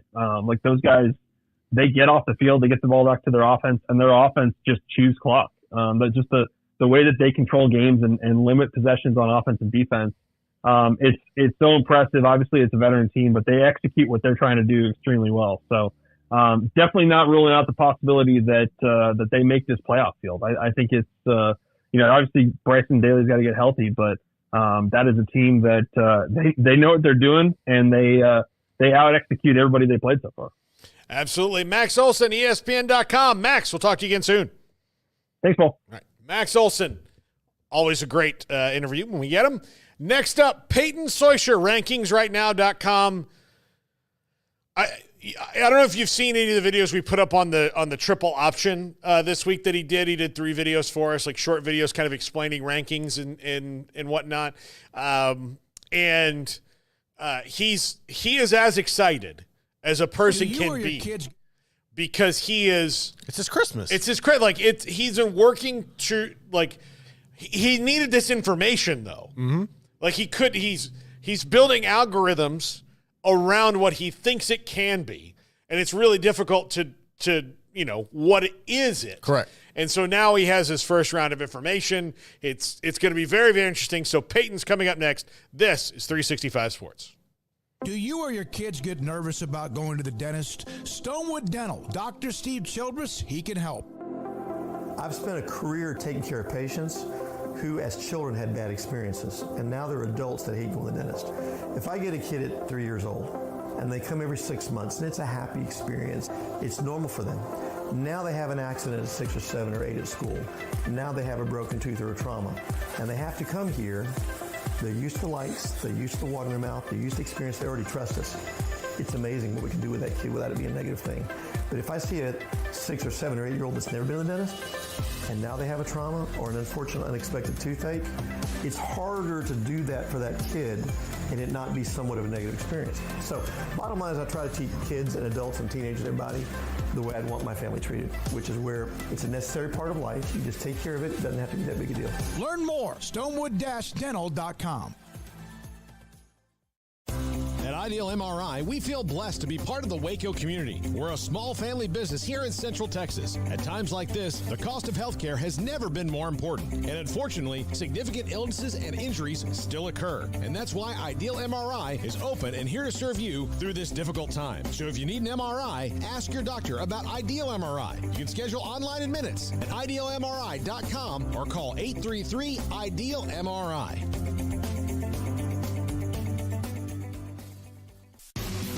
Pioneer Steel & Pipe opened their doors in 1943, and they have never wavered with their focus on great product and customer service, relationships with a handshake, making sure you, the customer, is satisfied. Their new facility is now twice the size, allowing new inventory, higher quantities, and in a much more organized fashion.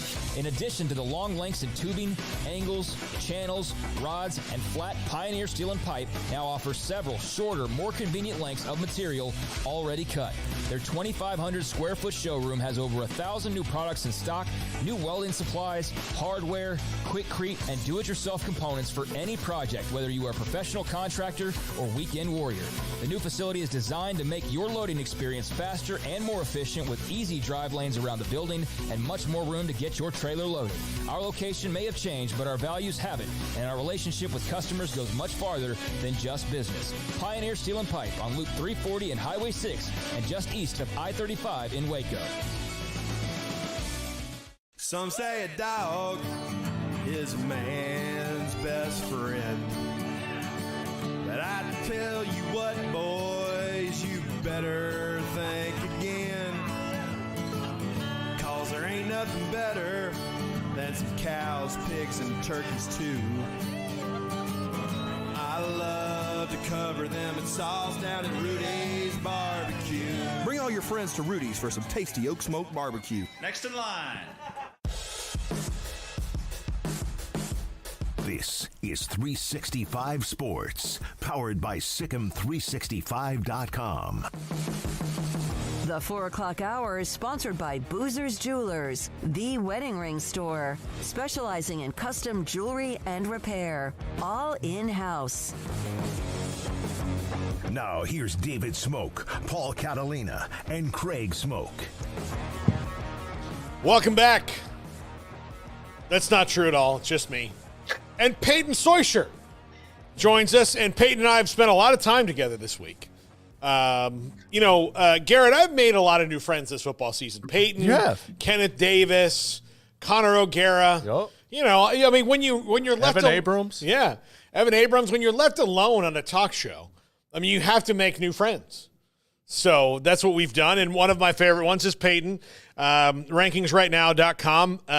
If you've seen any of the videos that we've put up the last week from Triple Option, he's our chief rankings officer, and he has gone through rankings, games that will affect rankings, hypotheticals so far this week. But now we get to hear his kind of full breakdown of how it went and how now, after all this time of building the site, Peyton, this is very exciting for you because the last detail of your algorithm was you needed to see how they would do it at least one time to start, pointing it in the right direction.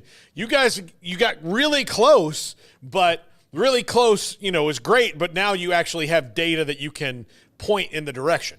Right. I needed a starting point. That was the launching point that I needed to really get this algorithm going the way that it should be going. Definitely learned a lot about that first release of the rankings. And most surprising was you might as well have just looked at the AP top 25. It was no different through the first 12. I think there was maybe Miami and Ohio State were the only two that were flipped, which I think surprised a lot of people because all year you hear, oh, thank God we have the selection committee so we don't have to do this AP top 25 thing. Mm-hmm. It was the same. It was no different. Yes, now that we finally have a starting point of where the poll really is feeling like a lot of these teams are, we can really dissect where the next step is going to be in terms of a lot of these movements and where rankings are going to start to really pan out. And especially for those top teams who are going to start to have some big matchups, will they get kicked out of the top 12 and how much of a risk are they taking by playing some of these big boys down the road? Yeah, absolutely. So this week, we've got some games that could affect things in a large way. Maybe not as many as there will be in the next 2 weeks, but one of those is Georgia and Ole Miss, Peyton. And Georgia has not looked at full strength. Georgia, Carson Beck's been a problem, but they've overcome it.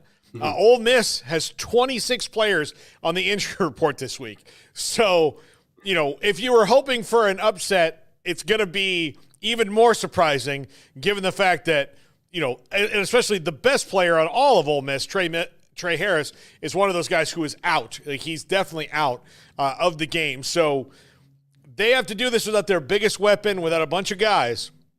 But if they do pull it off, how much does that change either one's playoff destiny? Yeah, let's play around with the what-if simulation tool a little bit, and we can have some fun here. So, kind of surprising when you say that, an Ole Miss player is hurt, but really hurt. That's kind of a funny thing to say at the same time, since there's so many injuries that they sustain throughout the game. But anyways, I digress.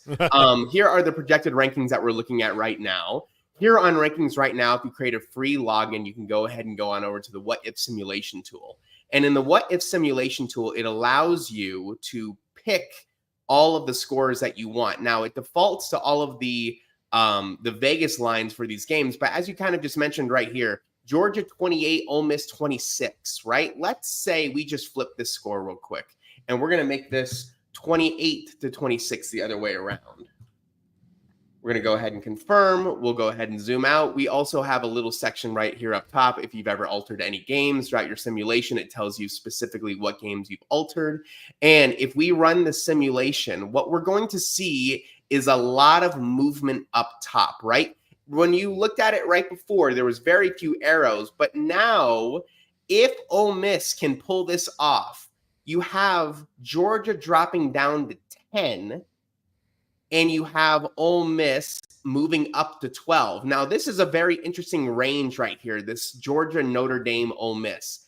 I wouldn't be surprised if Ole Miss had just beaten Georgia, that Georgia could even drop further down in the rankings, or Ole Miss could jump even higher in the rankings.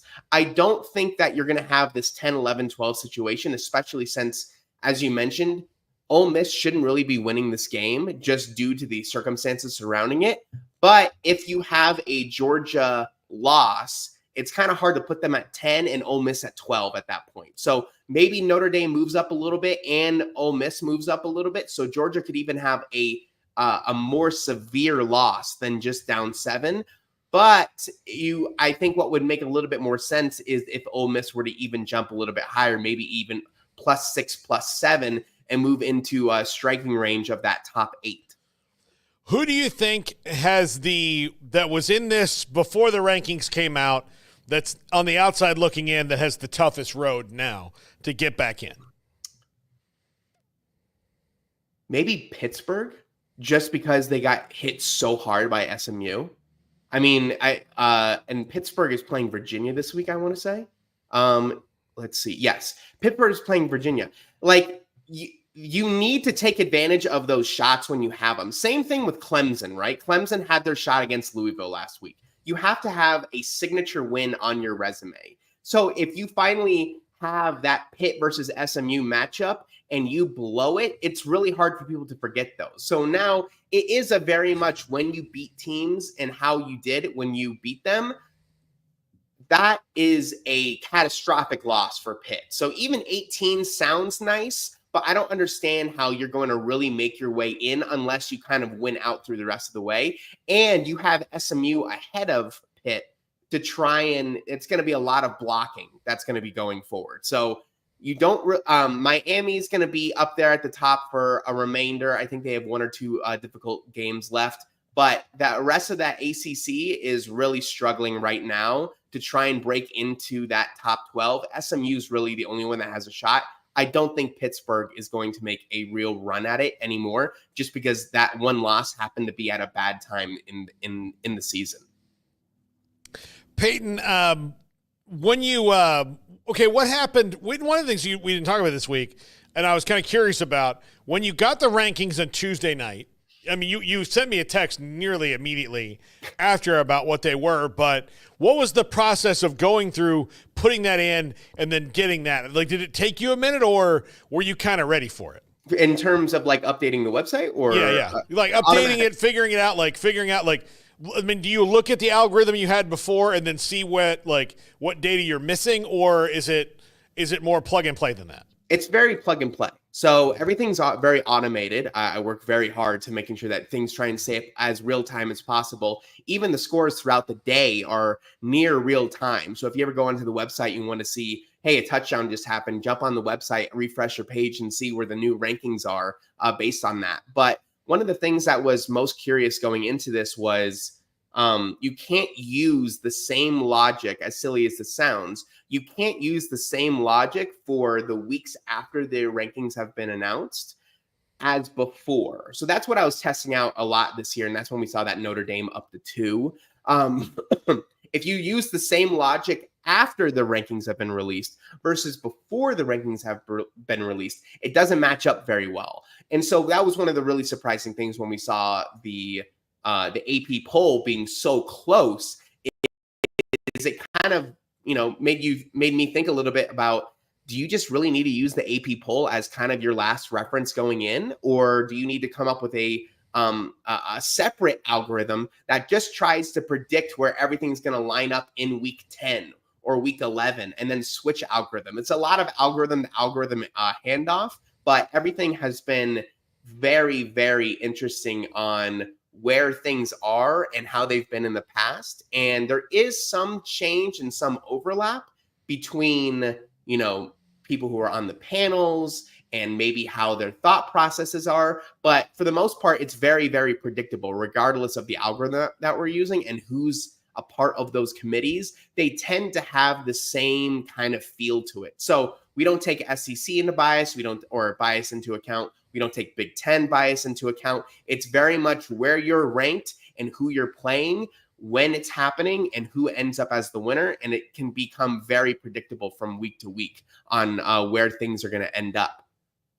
So you have this week Alabama beating LSU, but only jumping up a spot, basically jumping over Notre Dame, who will play the mighty Florida State Seminoles in South Bend on in a night game, prime time. That's what you want to see is 8-1 versus 1-8. You really have to underline and highlight mighty Florida State Seminoles. I mean, really, like the mightiest. It's never been better than it is right now. But you also have Boise State holding at 12. I think it's kind of strange that they put them there. It's like, well, we know that we have to have a G5 team in here, and they have to be at least 12th. So we're going to just leave them at 12, regardless of the fact that they actually might have a better win than Indiana does right now. Right. And maybe even a better loss than Indiana doesn't have any losses, obviously, but even Boise's loss to Oregon is still impressive. So it's only 1 point less than Ohio State's loss to Oregon. Right. Or more, I guess. Yeah. Yeah. So, and I think a lot of people even have forgotten that and just thought, hey, the first 2 weekends are like layup lines and basketball, right?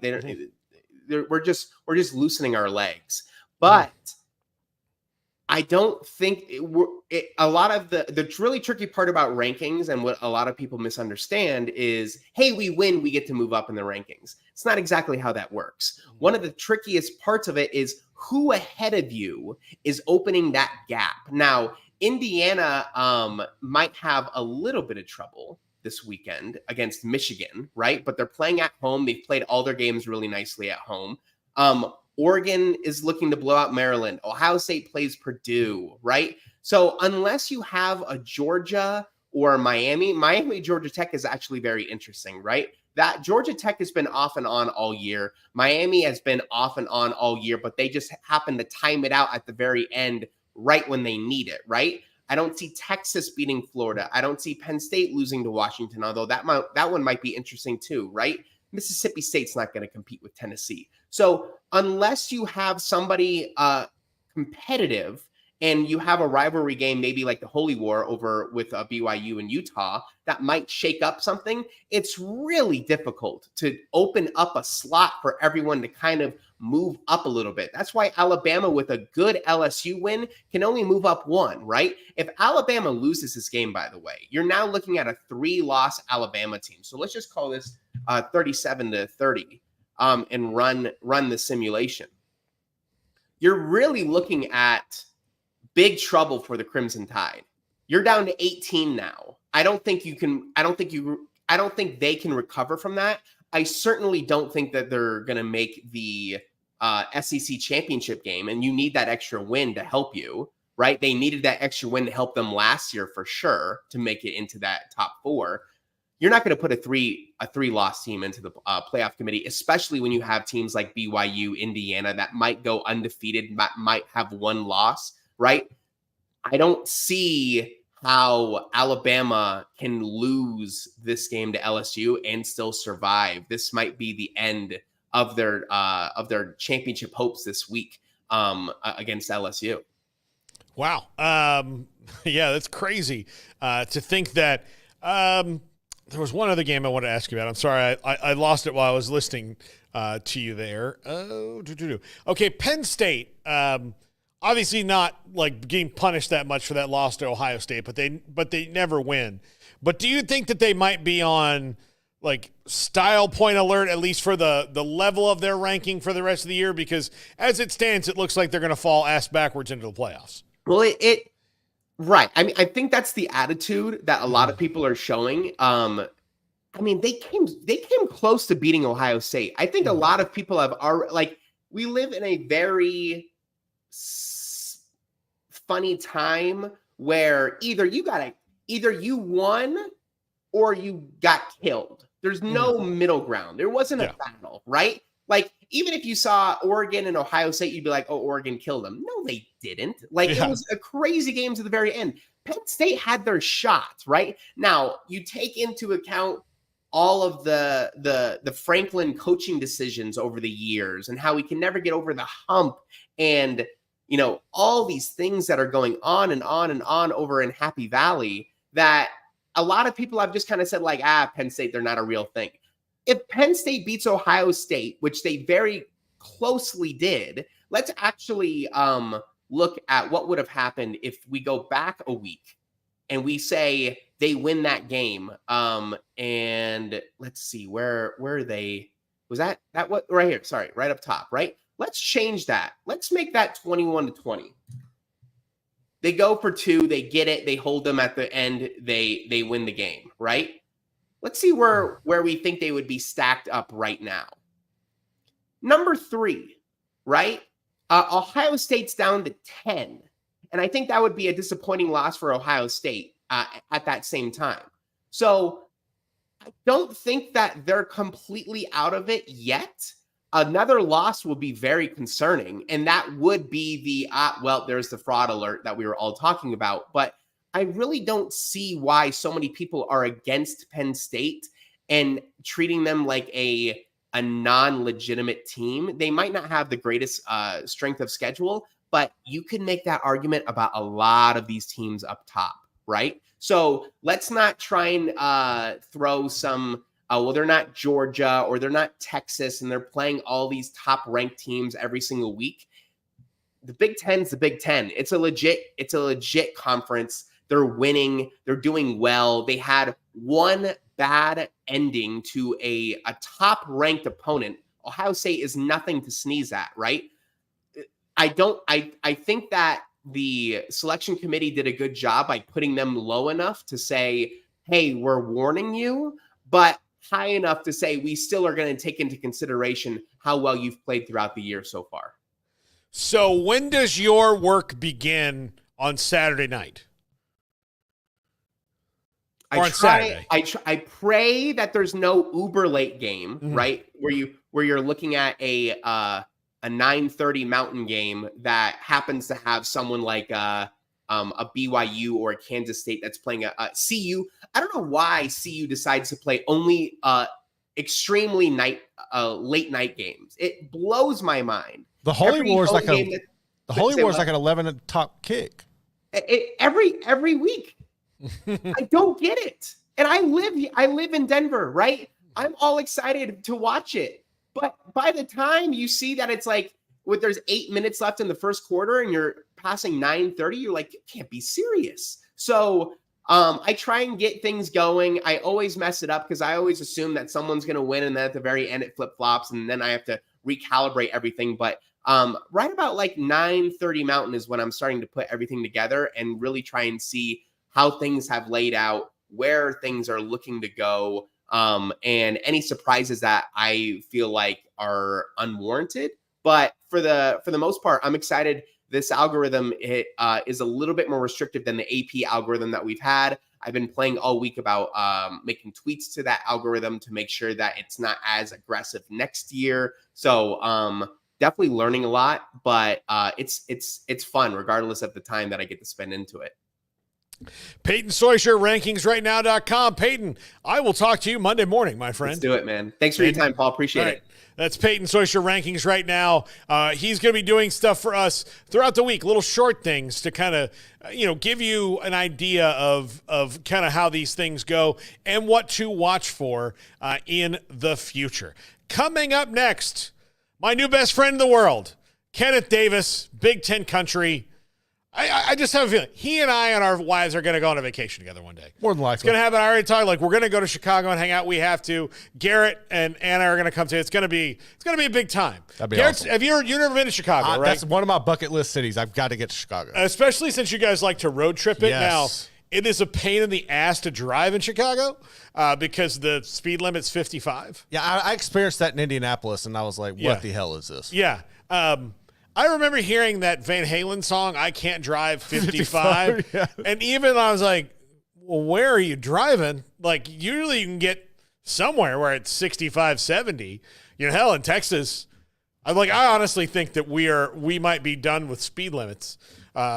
Hey, I'm down with the 85. Let's roll, baby. Hey, you go on the Austin Autobahn down there. Yeah. It's 80. I think it's 80, right? It's 80 on there, but if you get out to like West Texas, it's about 85. Yeah. So you can tune it up. When Alan Samuels gave me that Charger to drive around, I mean, that's one of the things That's we how you did. get in trouble. Yeah. We drove like to the airport and back on Easter Sunday just because like we didn't have anything to do, and might as well, like, that's the first time I've ever gone for a drive because of the car. Yeah. And man, I was just like, there's no traffic.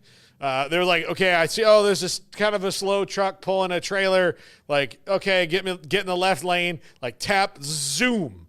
I felt like I was Batman, just zipping around. It was great. So, but yeah, when I was in Chicago, we were like driving around in the rental car, and which was a van. I don't know, for some reason we got a minivan. We got a minivan.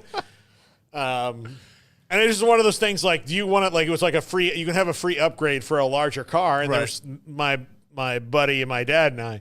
And we're like, yeah, sure. So you just hit it on the app, right? Then we get there and like, here's your Sedona. And you're like, oh, great, thanks.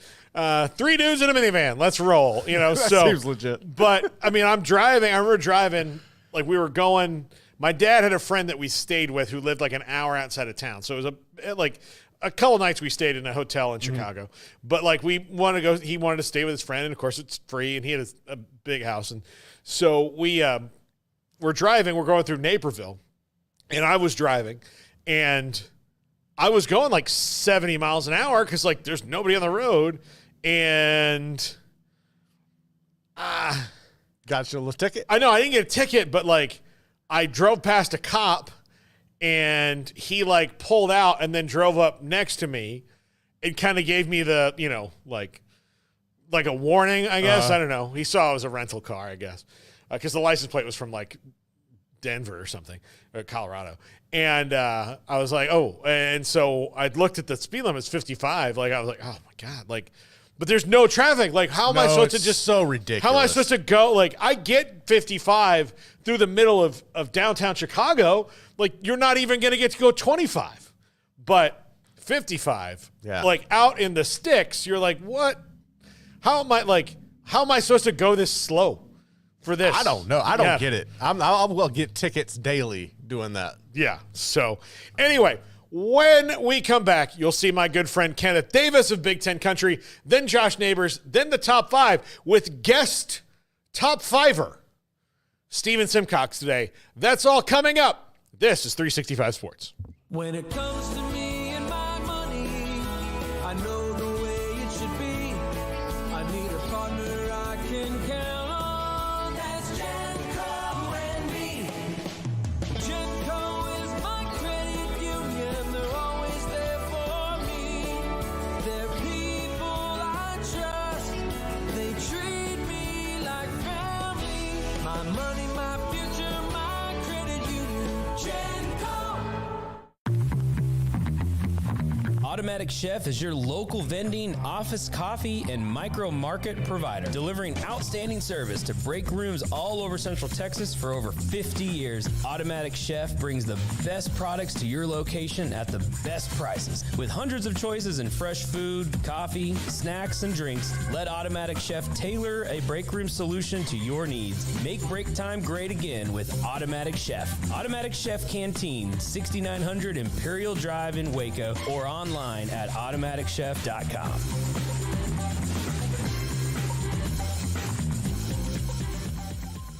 Bambi SQ, what is the number one reason or two or three reasons, Bambi, that people should contact House of Travel? As a travel agency local here in Waco, we can take care of all your bookings, your payments, answer your questions, help you when there are issues or problems, things that may come up that you don't know what to do or how to fix them. People don't realize we don't charge a fee for what we do.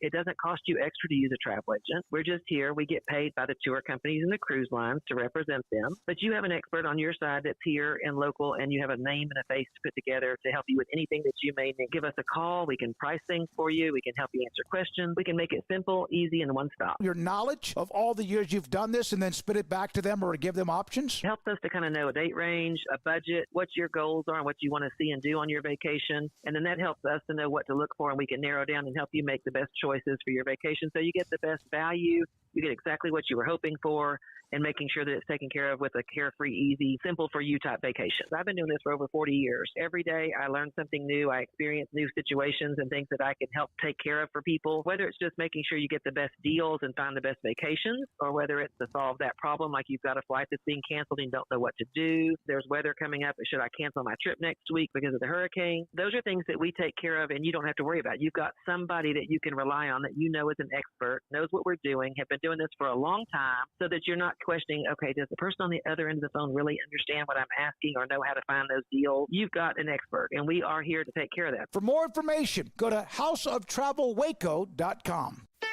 Don's Humidor, your home with a 48-foot walk-in humidor with the elite cigar brands from around the world, including the #1 cigar of the year, Aging Room Cuatro Nicaragua. Plus, they have the great brands like Macanudo and Artur Fuente, Rocky Patel, Aston, and so much more. CBD, great for sore muscles, aches and pains, sleep, Vita Dreams, and anxiety, mild depression, general health and wellness. Their staff very knowledgeable on the subject. Don's Humidor in the Townwest Shopping Center off Valley Mills in Waco.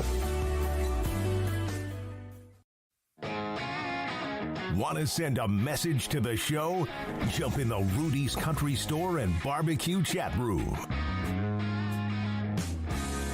Welcome back, 365 Sports. Paul Catalina, Kenneth Davis, Big Ten Country with me here as he is every week. This week on a Thursday. So if you're not a Thursday viewer and you're a Friday viewer, although I can't imagine why you would do such a thing, but if you are, you've never gotten to see Kenneth unless you go to his individual video that we put on the site.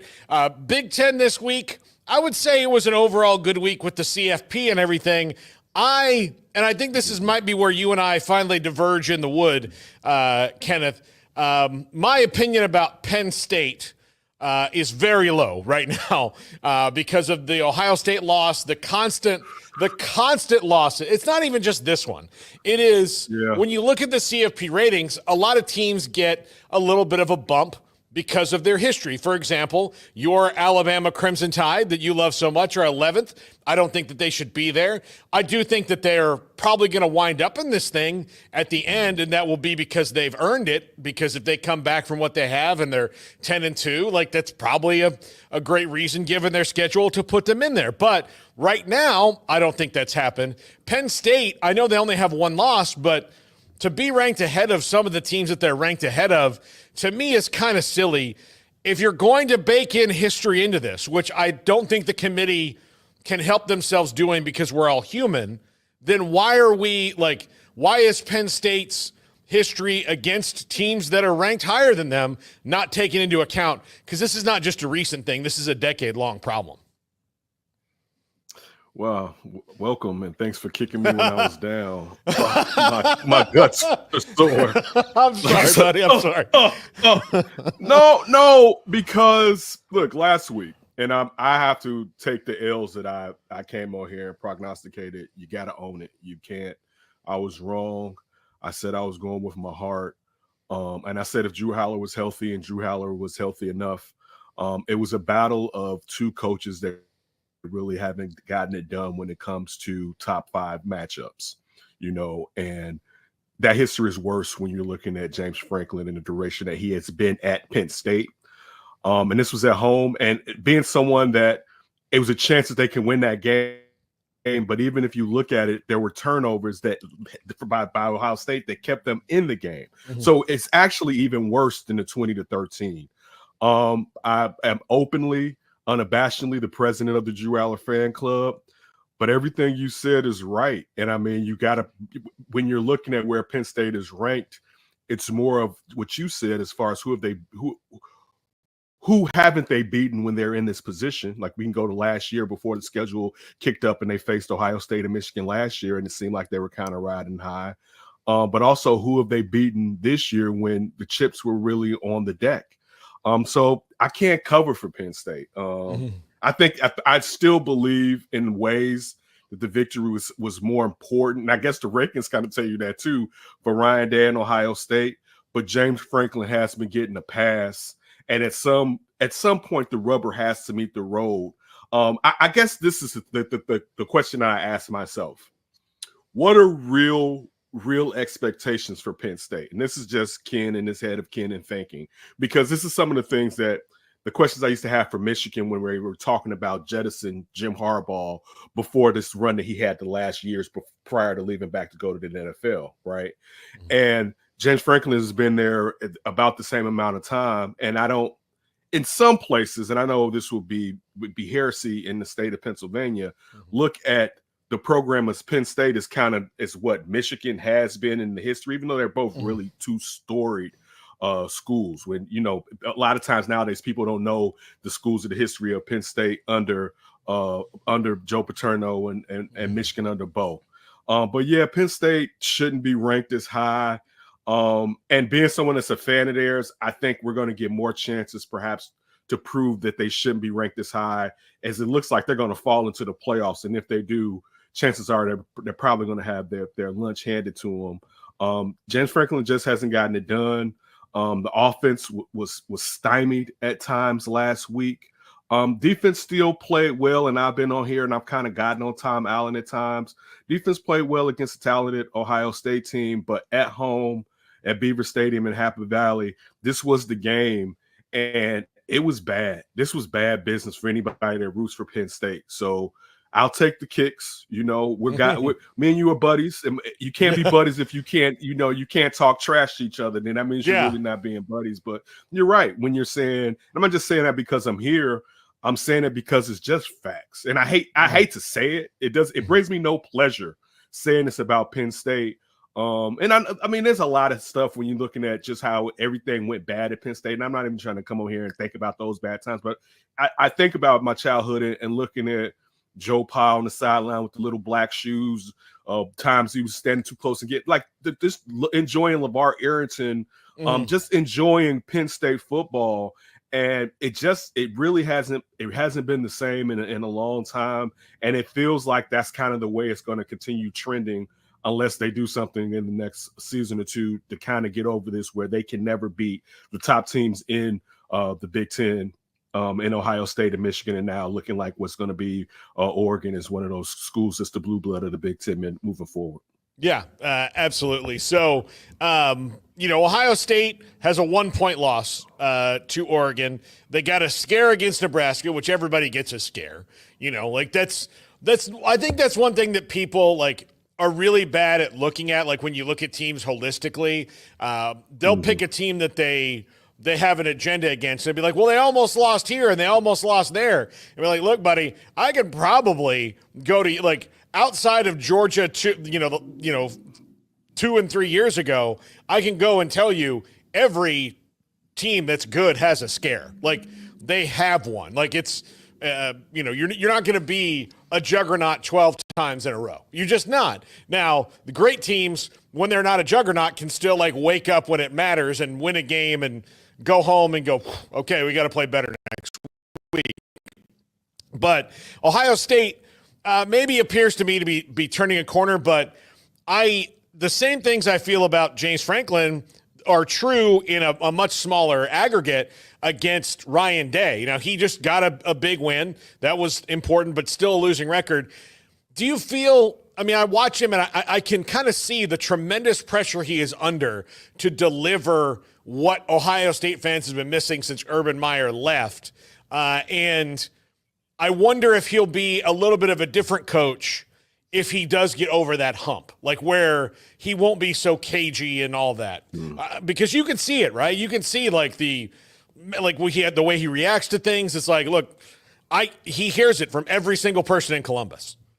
Yeah, I think one of the things that we talked a lot, James and myself, during the time on Big Ten Country was just, as you said, cagey, but also conservative. Like a lot of the times with the losses against Michigan, it was, dude, you have all the horses, and of course, Michigan, and I'm talking about Jim Harbaugh's Michigan, was built from the inside out. So it can slow down that offense and it can keep you off of the field with what they could do running the football. And we've talked about ad nauseum JJ McCarthy and his third down efficiency, but still you had better horses for the most part. Maybe not last year, but years prior. And I could argue even last year when you talk about skill positions and you have Emeka and Marvin Harrison Jr. on the outside, that there were times, and that defensive line, and how many of those guys even came back this year. I'll say this though, to a point, I'm not trying to bring Penn State back into this. I don't look at Penn State as being on the level as Ohio State and Michigan and now Oregon. And I've said this to you on the show when I first started coming on, that sometimes I chastise Ohio State fans for not speaking with their chest out, because you are that school in the Big Ten, which what has traditionally been the Big Ten. And you mentioned the key reason, and you give props to Jim Tressel, but Urban Meyer made Ohio State a beast, like a national beast, where they could win a national championship, but they didn't have the dogs that they have now from being able to recruit around the country in the fashion that they've been able to recruit around the country. So for me, Ohio State should be bragging and talking trash. And with the talent that Ryan Day has been able to continue to amass at that university, Penn State shouldn't really have had, I won't say they shouldn't have had a chance because Penn State is better than that, but they should have definitely been favored regardless if they was going into Beaver Stadium or not. And I'm saying that to get back to your point of, will a win give him that feeling of I made it? Or for us old schoolers who were around in like 1995 when Steve Young finally won a Super Bowl for the San Francisco 49ers. And after the Super Bowl, he was like, can somebody please take this monkey off my back, because the shadow of Joe Montana had towered over him for so long.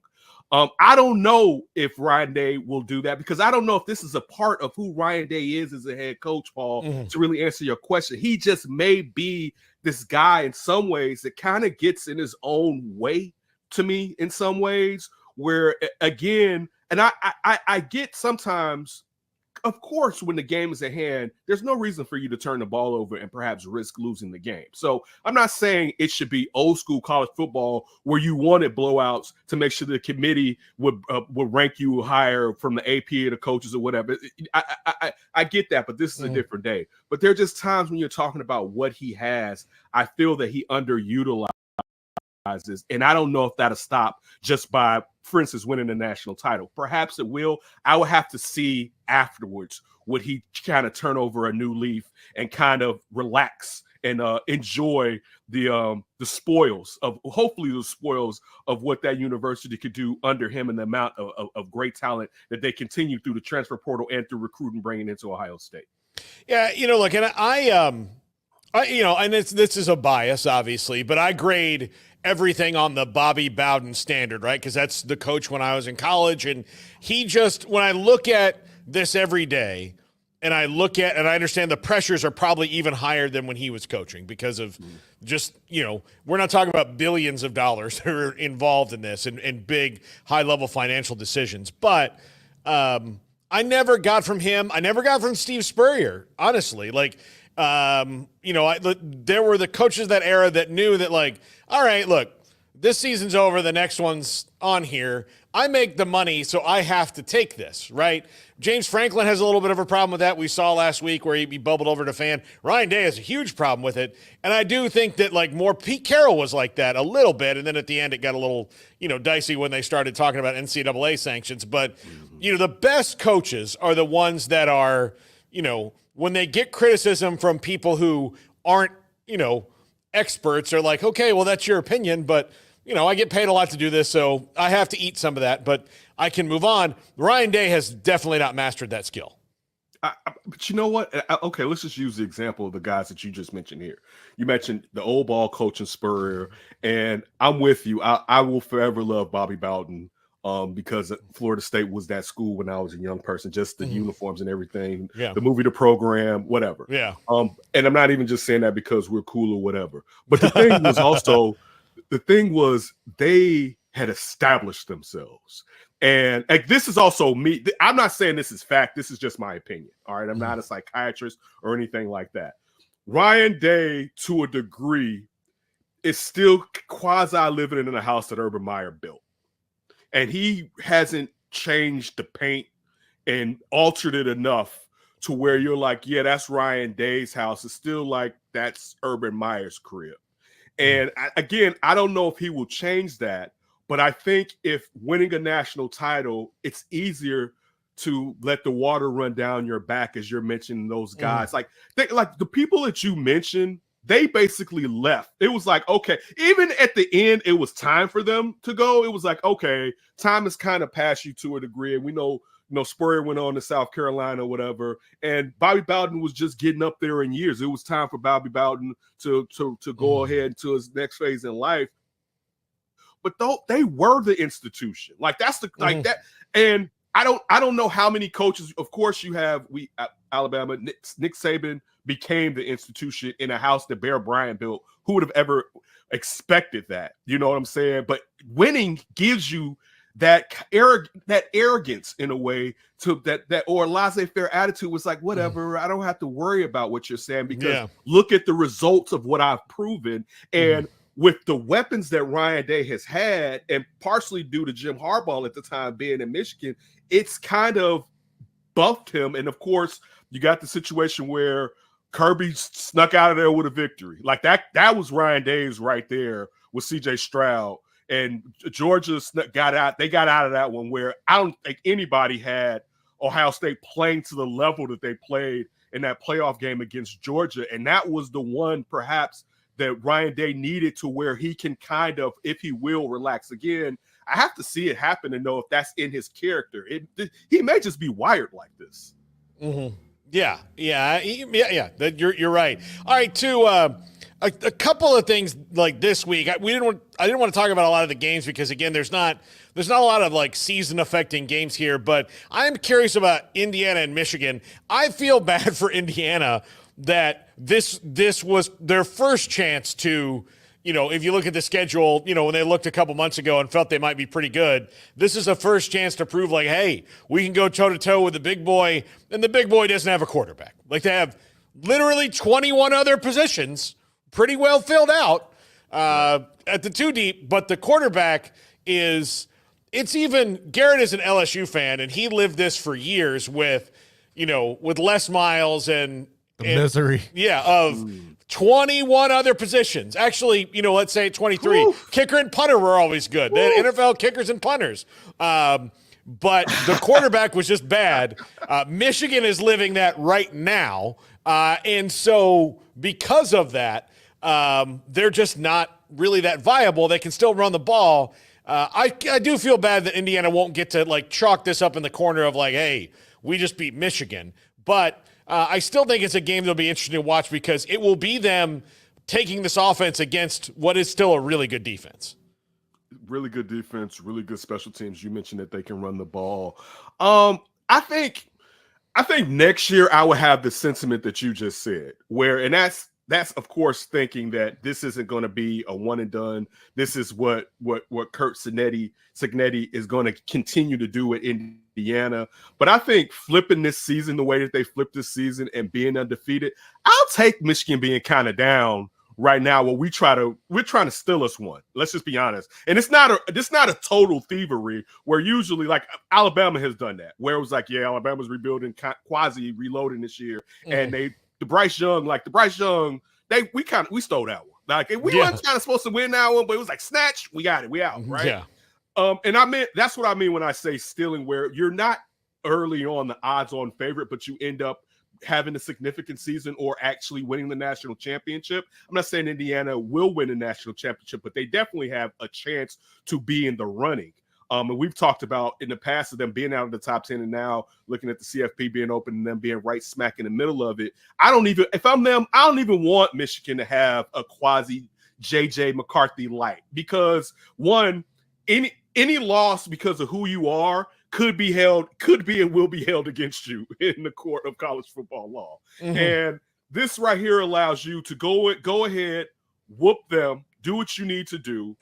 There's no doubt in any of us that Indiana, with the amount of points that they've been able to amass, is going to probably beat Michigan. And yes, Michigan is slightly down, but Indiana's been down forever. So go ahead. Like I don't think Indiana's at a spot where it's like, oh yeah, I'm ready to take on the big boys mano a mano. You may feel like that, but you don't need that just yet. Go ahead and have this year be as surprising as it can be, and have the results be as momentous as they can be before you're really like, yeah, Oregon, yeah, Ohio State, I really want that smoke consistently. You know what I'm saying? Like, and again, perhaps they could do that. I don't know. I have to see it. This is the Hoosiers. You know, don't cut out Kirk. I'll give him his props. But for me, it's cool because also, and I like the fact that you put it from the Indiana perspective and not the Michigan perspective, because they won a national title. Get out of here. You won one. You're good. So I like that. But like, and it reminds me quickly, and I don't want to just jump off, but it reminds me when the White Sox won the World Series. And I love the fact that the only team really in the AL that we didn't have to face to get to the World Series really was the Yankees, and I wanted that Yankee smoke. Right, because at least we faced Boston, and that was like the only time it looked like we was going to win one. And El Duque came in and saved a game that looked like it was going to be a blowout. But the reason I birthed it up, it felt good for me to say, all right, we didn't face the Yankees, but we faced everyone that's pretty much really good in the AL. So you can't talk crazy. But I'll be honest with you, if they didn't face anybody and there were a bunch of just lemons lying around that we had to go through to beat Houston, I still would have enjoyed that World Series. And that's kind of what I'm saying as far as Indiana. It sounds good, but just get the victory and get out the way, basically, because you're playing with the house's money this season, and it may be deservingly so. We don't know that, but you're still playing with the house's money for someone looking in on the outside looking in. Yeah, absolutely. I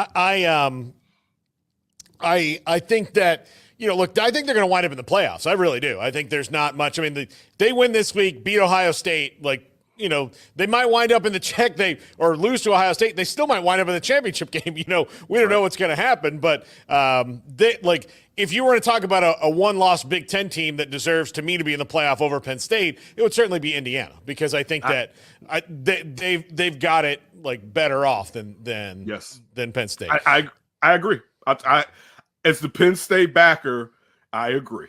Yeah. I agree. If being fair is fair. And with expectations going to Penn State, expectations being deflated, and again, Indiana not just playing with house money, but laying big dollars down. I mean, they're whooping on people. So I agree with you totally. Yeah. All right, Kenneth. A couple more things, real quick, rapid fire. Iowa's offense. Tim Lester, has he really done something here? And if they can find a halfway decent quarterback going into next year, does Iowa maybe have something to build on where they could be a playoff team? I don't think they're quite that good on offense, but I mean, they're scoring some points now all of a sudden, where you look up and they've got 38, 40 points in a game. It's not a question. Like, when you're talking about consistency and you talk about special teams, you talk about defense, Iowa's going to show up any given Saturday, Friday night, whatever, they're going to show up. And we talked about this on here. Only person that I will say consistently is better, early Nick Saban and Kirby doing Kirby, right? But that defense in Iowa travels along with that run game. There is no question, to your point. If they got a quarterback that was multifaceted, it'd be scary, to be honest. If they have a guy that can he doesn't have to be automatically be able to score with his legs, but to be able to extend plays and threaten defenses out on the edge. It's going to improve that running game, because now you're going to have to worry about whoever's at running back in the future. Let's say if it's Sands, Caleb Johnson, but then it also opens up more play. Also, we're talking about tight end too when we're talking about Iowa. Yeah. So if you add to them a quarterback with a safety blanket at a tight end, we know the run game's coming, and you can get in decent receivers on the edge. It can be a threat, because you don't want to travel up to Iowa during the wintertime and get into a fist fight. And that's basically what you're going to get into when Iowa shows up and they're able to score 30 points. And I mean, the last few games has been 40 points or more. If they can put up consistently 30 to 35 points, that's a hard out. And that's something they haven't been able to do till right now. It looks like that's what Tim Lester has been able to accomplish with that offense in Iowa. And how legitimate is Minnesota? I don't know. To be honest with you, it's funny too, because when one of the conversations a lot of times, of course, I'm out of Illinois, everybody. Our state school is U of I. Mm-hmm. And when I talk to Brett Bielema or reporters for U of I, one of the things that we've looked at is being kind of like Minnesota. So even when you kind of look at that loss, and Brett Bielema had been kicking the Golden Gophers, for 10 straight victories, he finally got his first L. PJ Fleck, last year wasn't the season that we expected from the Golden Gophers, and the defense wasn't terrible. It was good, but it just wasn't to the level that it's been in the past. They've been able. Max Brosmer is straight. His completion still isn't where necessarily you want it to do. I mean, it depends on what's your definition of real. Like, because there's been a lot of talk about PJ Fleck. There was a talk about him leaving to go to the West Coast, and behind the scenes, a lot of us have discussed, like, should he have gotten out while the getting was good? Because the bloom is starting to fall off that rose as being one of those guys that schools have to get for their program.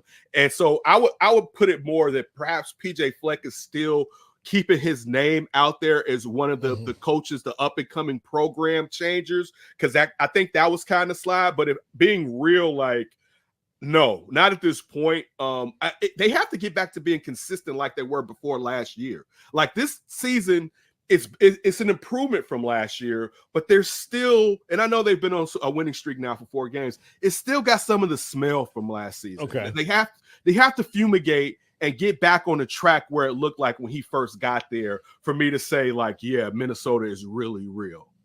Yeah, I get you there. Kenneth Davis, Big Ten Country, with us here on 365 Sports. New best friend in the whole world.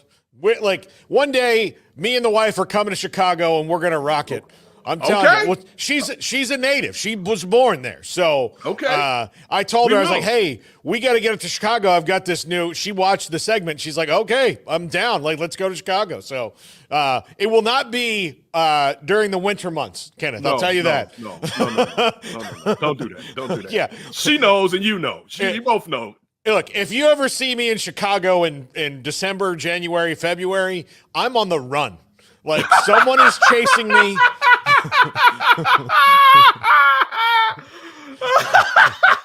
I got you. In case that happens, I got a couple spots. On the run. I got a couple spots where they're not gonna find you. There's a couple of spots that I can hide you. I can send you. They're not gonna look for you. Good deal, my friend. We'll talk to you next week. Later. That's Kenneth Davis, Big Ten Country. Josh Neighbors, he's up next. This is 365 Sports. If you want quality and personalized service for all your air conditioning and heating needs, call Tradesman Services. They're a family-owned and operated company that has served Texans for over 30 years. Tradesman offers maintenance plans starting at just $12 per month and a free service call for all new customers. They're also experts in geothermal design, installation, and service. Visit them online at coolingwaco.com.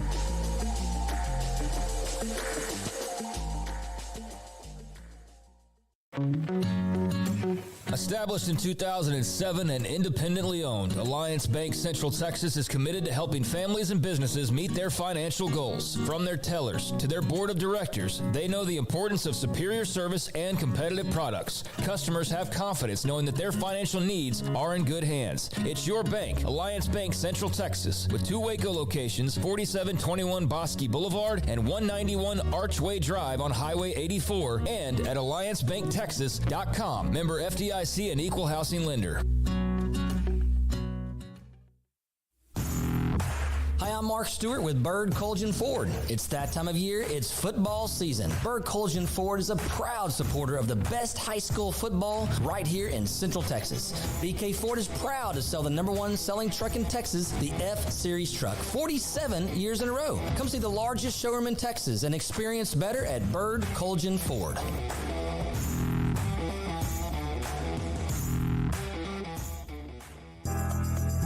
Riverbend Liquor and Wine now has 2 locations to serve you. The original on Lakeshore Drive at North 19th Street and the brand new spot in downtown Waco at 600 Franklin Avenue. If you're looking for the best in craft beers or local Texas bourbons, then the original is the place to be. And for the latest trends and online phenomenons, head downtown to the Franklin location. Either way, you're going to get the same great variety, customer service, and speedy experience. Check out both locations on their Facebook and Instagram pages, Riverbend Liquor and Wine, Lakeshore Drive at North 19th Street, and now downtown on Franklin Avenue.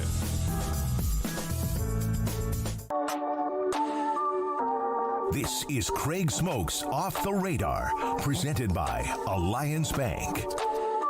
They take pride in making banking easy. AllianceBankTexas.com. Welcome in, 365 Sports, or should I say welcome back. Welcome in would be when we were first starting, but Josh Neighbors is here with us, and do we have a new name for the? We do. What's the name of the Josh Neighbors podcast project? What is it? College Countdown. College Countdown. College Countdown with Josh Neighbors was what it's going to be called. We're working on the logo now. Yeah. Everything. We hope to be up by next week. Okay, so College Countdown with Josh Neighbors hopefully next week. These things do take time, though. They do take time. There's some logistics. Like, if you want to do it right, you can't just you could just put up a microphone and a camera and yell into the void, but that's not really what we do. We spent days debating the color of the logo. Yeah. And should we put a football in one place, basketball in the other? Just how it's all going to, it's important. The branding side of it's really, really important. So we're getting there, though. We're getting there. Yeah, absolutely. And the calendar shoot has to take place before anything else, so you can start selling those things in advance and holidays. So I know that's been a burden on you. So the swimsuit issue. Yeah. Yeah. You've got to pick, am I a fireman in April or am I a cop? What is that? Am I in a field of dandelions or am I running by a brook? I don't know. So those are the things you have to deal with in the fast-paced world of college football podcasting. But we had the rankings come out this week, the seedings, I guess, so to speak, of this first one. Now, we try not to get too worked up over them, but sometimes you just see things like Alabama at 11, Penn State at 6, and you're like, what's going on? Why? Can you just make a statement about them early so that we don't have to do this later? That's what confuses me. Yeah. So you said you want the rankings to come out earlier? No, I want them to not come out earlier. I want the committee to make a statement about, hey, Penn State, you lost your only good game this year. Mm-hmm. You only have one loss, but we're going to punish you for that. Right. As opposed to Iowa State, okay, you just lost a game to, a team that's good, but not great in Texas Tech. But by 1 point, everybody else has a loss. For the most part, we're going to kind of keep you at status quo. But Penn State's they do not apply the history of each of teams fairly across conferences. Penn State gets more extra credit for Joe Paterno still than Iowa State does just for being good this year. Yeah, no, it's funny. I heard somebody mention this yesterday. I think it was Tom Fornelli say Indiana and Michigan have pretty similar strength of schedules at this point of the season. Than Michigan did last year, and not as much credit, right? And to see them behind, Tennessee's played a really challenging schedule. I don't want to take too much away from Tennessee because I think it's weird. I don't like watching Heupel teams. I've actually enjoyed watching them kind of squirm their way through it, if that makes sense. Just the absolute gut check last week at home against Kentucky. But Indiana's consistency in blowing teams out has been really good. They faced their first deficit last week, and they responded by putting 40 points just consecutively on Michigan State. And in pretty short order. Betting this year has been really hard in college football. The easiest bet I have made all season, I live bet Indiana last week, and I checked the score maybe twice. Mm-hmm. And that's kind of the team they've been this year, so I feel like they should be up there. Penn State, it's hard because the West Virginia result's pretty impressive. Just you go on the road, took care of business with a lightning delay and whatnot. Mm-hmm. And I guess the way they got USC's best shot I really had to empty the clip there to beat USC, but like, how impressive is that? Mm-hmm. So it's all of that kind of mental math, because really, Paul, like what I think this year is like there are not. I mean, it's week number 11, and we've got one undefeated team, 2 one-loss teams, an undefeated team, and like I mean, I don't think anybody's going to argue Miami should be ahead of Ohio State and Georgia. Just based, like it's like they should have a loss against Virginia Tech, and then you got one loss team, undefeated. Like it's just this year, it's a whole lot more of this team beat this team, this team beat this team, and then like kind of in the rest of it, you almost want a team like BYU that's just beating a lot of decent teams. Like that's kind of, it's like, all right, I know they're good. I've tried to doubt them as much as possible, but BYU has just been beating team after beating team after beating team. And they've got a couple of nice wins, like you hammer K-State. Okay, top 25 win, data point I can point to. You hammer SMU, you beat SMU on the road. Okay, it's another data point I can point to. So they've got 2 data points and a clean record the rest of the way. So I do actually think BYU should be higher. And this is coming from somebody who's not I don't think BYU, like I don't think they're one of the best 10 teams, but like I do believe in the resume idea. So I think BYU should be higher than they are. Yeah. I agree. I agree with you. Do you see anybody who is outside looking in that you think is getting jobbed right now? I don't know if anybody can make the case they're getting jobbed. I would say SMU has a strong case to be in because they just beat Pitt pretty handily.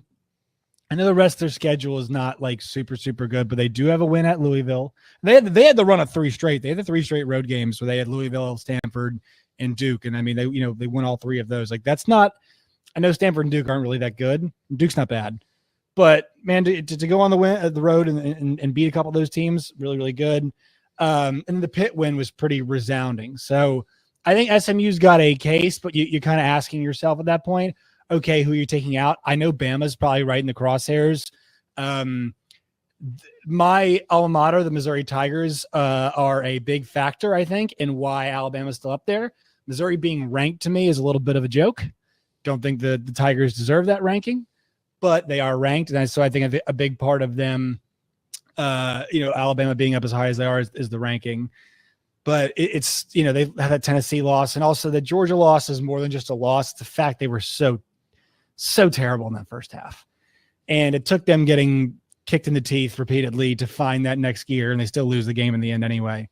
So, you beat cookless Missouri, great, good on you. But what else across the resume for Alabama is really speaking to you right now about what they've accomplished? Maybe Wisconsin win, I guess, maybe, right? But you lost to Vandy, you lost to, let's see. Let's see. Oh, they beat Georgia since they lost the game, but like they beat Georgia, right? But yeah, like the Wisconsin game, man, like just, is that a huge win for you? No, the Vanderbilt loss, Tennessee loss really do hurt you. Yeah, they really do. So, this week does not here's the thing. And I love this about college football now in 2024 and moving forward. Every week where you're like, there's only 4 good games. No, there's 15 good games. And by the way, I flipped the Georgia-Alabama result. Alabama was kicking them in the teeth, let Georgia back in the game. Yeah, the Vanderbilt loss one stings. Not that bad, though. Yeah, absolutely. But you look at the schedule this week, and there's not a lot of stuff, but every week there's one that kind of pops out of nowhere and is good. I wonder that about Miami and Georgia Tech this week. I do. Miami's been playing a little fast and loose. Georgia Tech is pretty well coached. They're talent deficient, I think, depth-wise across the way, but they don't beat themselves when they're playing well. And I wonder if we see the ghost of last year creep back into that coaching staff a little bit. Yeah, it's interesting because every Miami game for the most part has been such a fun frenzy because of how bad their defense has been. I mean that stretch where the Tech game, the Cal game, the Louisville game were awesome. Things did settle down for them against Florida State, but I mean it was fast and loose for a minute. I know the offense came alive late against Duke, but it was a little bit hectic there. I just don't know I think Georgia Tech at this point of the season, I just don't know if they have the horses. They can't come out and shock a Florida State week 1, and it's not so surprising to beat Florida State now. So, it's Miami is kind of in this mode now of almost, I would say 2022 TCU, where they're, whatever year that was, where they're just beating everybody. And you're like, what's going on here? But it's just like find a way. But actually every game for them is essentially identical, right? They're all shootouts, and eventually one of those kind of turns on you. But Cam Ward's been so good, it just hasn't been the case. And the defenses in the ACC have not been good enough to put their foot down on them. They just don't have the personnel. So I think Miami's got a really good chance at running this thing and going undefeated. I'm actually not too concerned for them this week, even though they're only 11-point favorite. Yeah. All right. Georgia and Ole Miss is the game of the week, but Ole Miss has a 26-player injured list, which includes Trey Harris. It also includes 2 of their running backs of the 3 that are all pretty good. Ulysses Bentley, the only healthy, starter back that they have. So what do we expect from this game? It feels like one that Ole Miss, if they were at full strength, I think could finally get. Lane Kiffin could get that big win because Carson Beck's been playing so poorly. But without Trey Harris, I just wonder if they can match up. Yeah, so this game's super interesting because from the storyline standpoint, you've got Lane Kiffin, who has never won the big game. And he is going up against, Kirby Smart, who now has won plenty of big games. But and I watched Ole Miss last week as they played Arkansas. I mean, the extreme makeover home edition that the Ole Miss defense has gone through has been absolutely unbelievable because while their offense has been up and down, their defense has been fantastic. And it's just because when you get the guy, like the kid from Florida, I always forgot to say his name, plus Pegas. Uman Milan. Yes. You get him plus Pegas. And then plus also, you bring in Walter Nolan. They've just got a physicality up front that allows them to be a bit different. In the back end, they're pretty good too. Their coverage has been good. And then, Chris Poop Hall from Arkansas has been a huge addition for them at linebacker. He's just been a vacuum for them. And so they've fixed so much on their defense.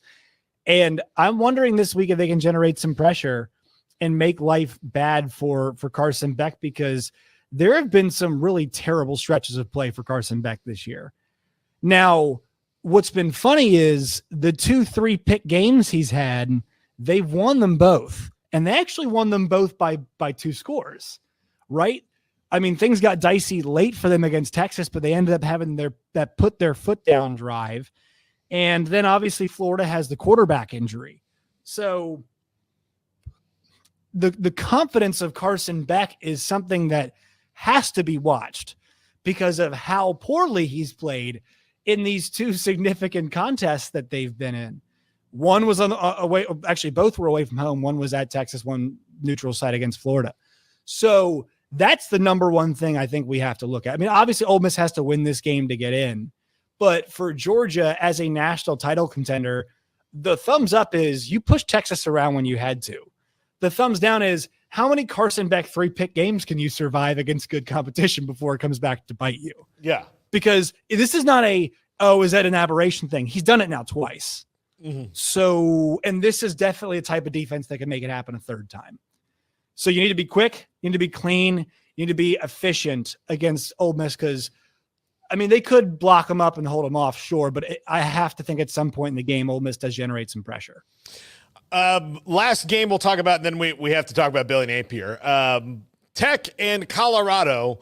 Look, Colorado's just gotten better. Tech still has their up and down roller coaster nature, but that win against Iowa State was the prescription they needed filled for sure. What do you think about this one? Big noon kickoff on Saturday. Yeah, man. Let's have some fun. Mm-hmm. Let's just have some fun because I think Tech, that was win number 6 for them. So they're in a bowl now. Texas Tech is good to go. They're ready to rock. They're going to a bowl game. I think that was win number 6. Yeah, I believe. Mm-hmm. Yes. Yeah. So Joey McGuire, I mentioned this to you last week. Okay, you're making bowl games in 3 straight. Once again, Mike Leach, he's first coach to go to back-to-back bowl games since Mike Leach. Yes, great. But let's see how many we can run this thing up to. You're at 9 games right now. Oklahoma State is on the road after this one, and West Virginia. You've got a good chance to win all 3 of your games here. problem for them is, it's just like, I want more than just to be in this thing late. Like, can you have some moments? And they did the last game, and the last game is about as perfect as you. I'm not going to nitpick last game. Mm-hmm. It's just like, can we not bang it out all the time? Right? Cannot and this is one of those against Colorado where you kind of think you have to. Maybe Oklahoma State's probably the next one, but yeah, for Texas Tech, I would say the big key is, can you dictate some pace in this game? For them, running the football is a huge part of their offense. They're not a Bryles style veer and shoot, but Zach Kitley did find the running game last year, and now it's just been such a massive part. Taj Brooks is by far the most important player on that team because he helps them not have their defense constantly on the football field. And even if he's playing well, if their defense is in the field all the time, they still lose some of the games. So, to me, it's like, can the defense be situationally good enough? Can you put some pressure on Shedeur? Because once again, he is not fleet of foot. He has been, but you have to get to him early. It's get hands up at the defensive line, because I was wrong about him coming into the season. He looks like the number one pick. Now, part of that's because Beck and Ewers have not been lights out. He's been absolutely lights out. Considering the personnel on that team, I know he's got good receivers, but he has been lights out considering the situations that they put him in. He looks like, to me, like the number one pick in a weak quarterback class, albeit, but his decision-making, his precision, all of it has really improved. So you got to get some pressure because, look, you don't have the better quarterback. You do have the better 1-2 punch, I think, in the backfield overall. Like, and this is not counting Travis Hunter because he obviously is a wide receiver. Mm-hmm. So, but dictating pace will be key here at home because Colorado is really good. And a huge part of why Colorado is good is because they've got the best player in college football on their team. And also they might, I mean, if you want to go out and say he's the best quarterback in college football, I actually don't know if I'm going to fight you, which is crazy because I said that earlier in the year on the show, and everybody in the room fought me, and I was like, all right. And then after that Baylor game, a lot of people in my circle started coming around. They're like, that dude can ball. I just had hesitation from guys. Like, he's got the ability, just like, and I've always said he's more Jared Goff than he is Matt Stafford. Like, I'm talking about like old Matt Stafford, like Calvin Johnson's down there somewhere. Chuck it, Matt Stafford. Yeah, he can throw a deep ball, but his best ability is his precision. I do think he's a precision passer, and I've been totally wrong about going veer and shoot. I mean, they still run a bit of that, but like he's adapted very, very well, and he is understanding how to give himself time and let targets develop, and he's been really accurate this year. All right, just a couple minutes here, Josh, but Billy Napier is coming back. He's had 2 consecutive losing seasons, likely to have 3 because they're unlikely to win the next 3 games that are Texas, LSU, and Ole Miss. But he's coming back in 2025. Yeah. I mean, I know you're thrilled, right? I know you're excited to see Billy Napier back on the other sideline. I'm not totally surprised. I think if you look at the coaching market, this question is like the one I always ask, and for Florida, it's a decent question to ask. I think there's some good candidates out there, but like, all right, Florida, who are you going to get? Yeah, because go ahead. Yeah, no, that's the biggest question. Like, who's out there for you to go get right now? I think they can make a run at Lane, but here's the thing. The reason why Ole Miss is spending so much money is because they understand to keep Lane Kiffin happy, you have to say, hey, look, we're going to give you when you keep winning 10 games here, when Florida comes knocking, if they beat us out because they're Florida, that's why. It's not because we didn't give you money for players, because guess what? They took one of Florida's best players last year. They took one of A&M's best players last year. So Ole Miss, to their credit, has said, whatever the draw is in terms of finances, we're not going to get canceled out by A&M. We're not going to get canceled out by Florida. It's going to have to be that Gator logo that takes you away.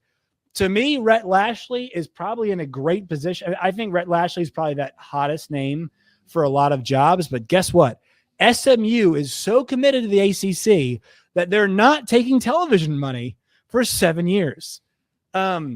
I'm going to guess that there's some quarters in the piggy bank. There is some money in the banana stand for Rhett Lashley's contract extension because he is going to get a fat one. Mm-hmm. And they are, they've got better athletes than most ACC teams. We had Mark Mann on our radio show. He goes, they out athleted Pitt. Mm-hmm. That's because they're spending the money. So they've got the cash to keep him away. It's going to be a logo, I think, type situation there at SMU as well.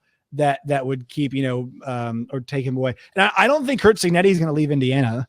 No, I really don't. Like, I think that's kind of the perfect place for him. Mm-hmm. So you look around, like, who else is out there? Who is out there that you want to make a play for, you make a push for if you are Florida? I mean, John Gruden, like, you have to go to the other area, John Gruden, Urban Meyer. That's kind of the area you have to head to. And I'm not a huge fan of that area. I just think it's a message board. Like I think Gruden can coach still, but I just don't like, does he have any interest in recruiting? It's whenever somebody brings up Petrino, head coach, Arkansas. Yeah, the guy's 63, gets to call offense. You think he wants to get to recruiting? Chip Kelly left UCLA job to do what? Just call offense. Yeah. It's because he doesn't want to recruit. Yeah. Like, absolutely. Like, think about the old folks, guys. The old folks, they don't want to keep recruiting in this era. They just don't. Save and retired. Yep, absolutely. Josh Neighbors, the college countdown. It's coming. It's coming soon. Look it up. We'll keep you. He'll be on next week, so we'll be able to know if it's next week or not. Thank you, Josh. Appreciate it. Talk to you next week. This is 365 Sports. The top 5 is next.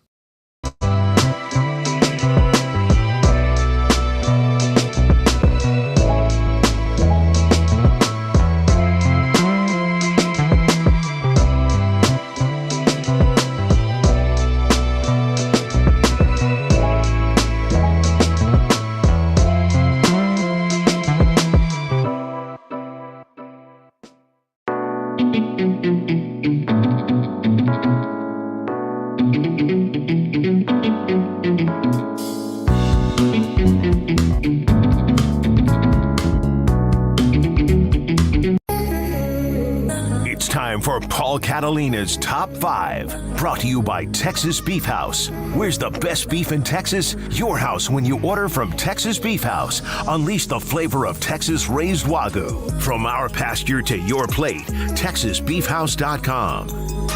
Welcome into the top 5. And to quote Once Upon a Time in Hollywood, no, you're not seeing double.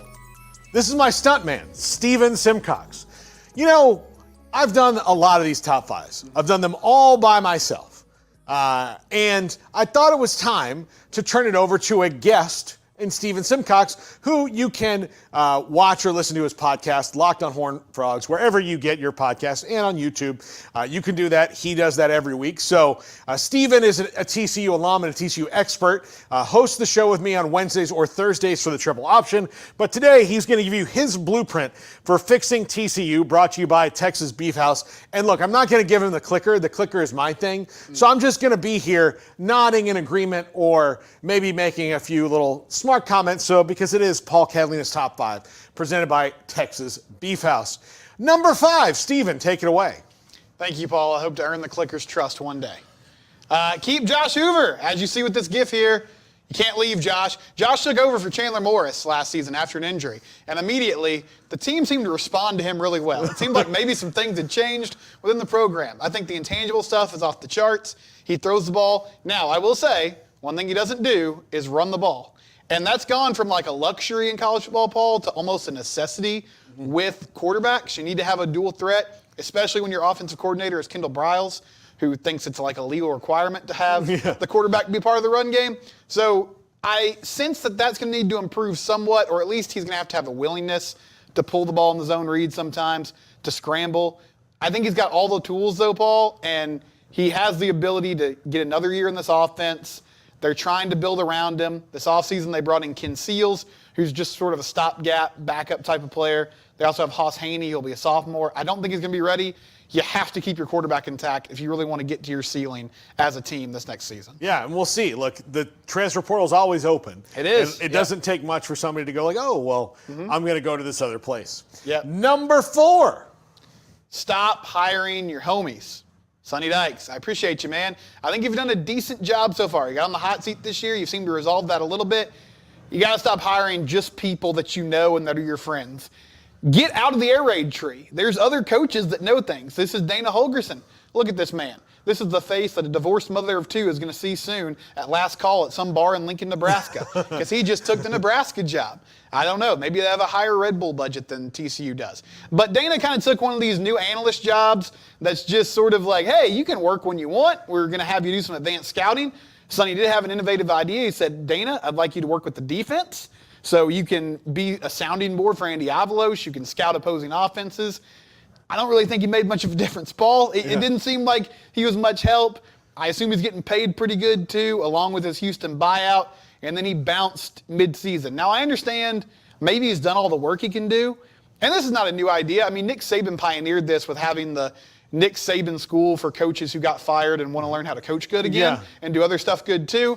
But you're not Nick Saban. I think Sonny's got to find a way to get people who are tougher, who are more physically minded, who have that idea of we have to run the ball and stop the run, as opposed to just more Mike Leach disciples, because he's got plenty of those guys on his staff already.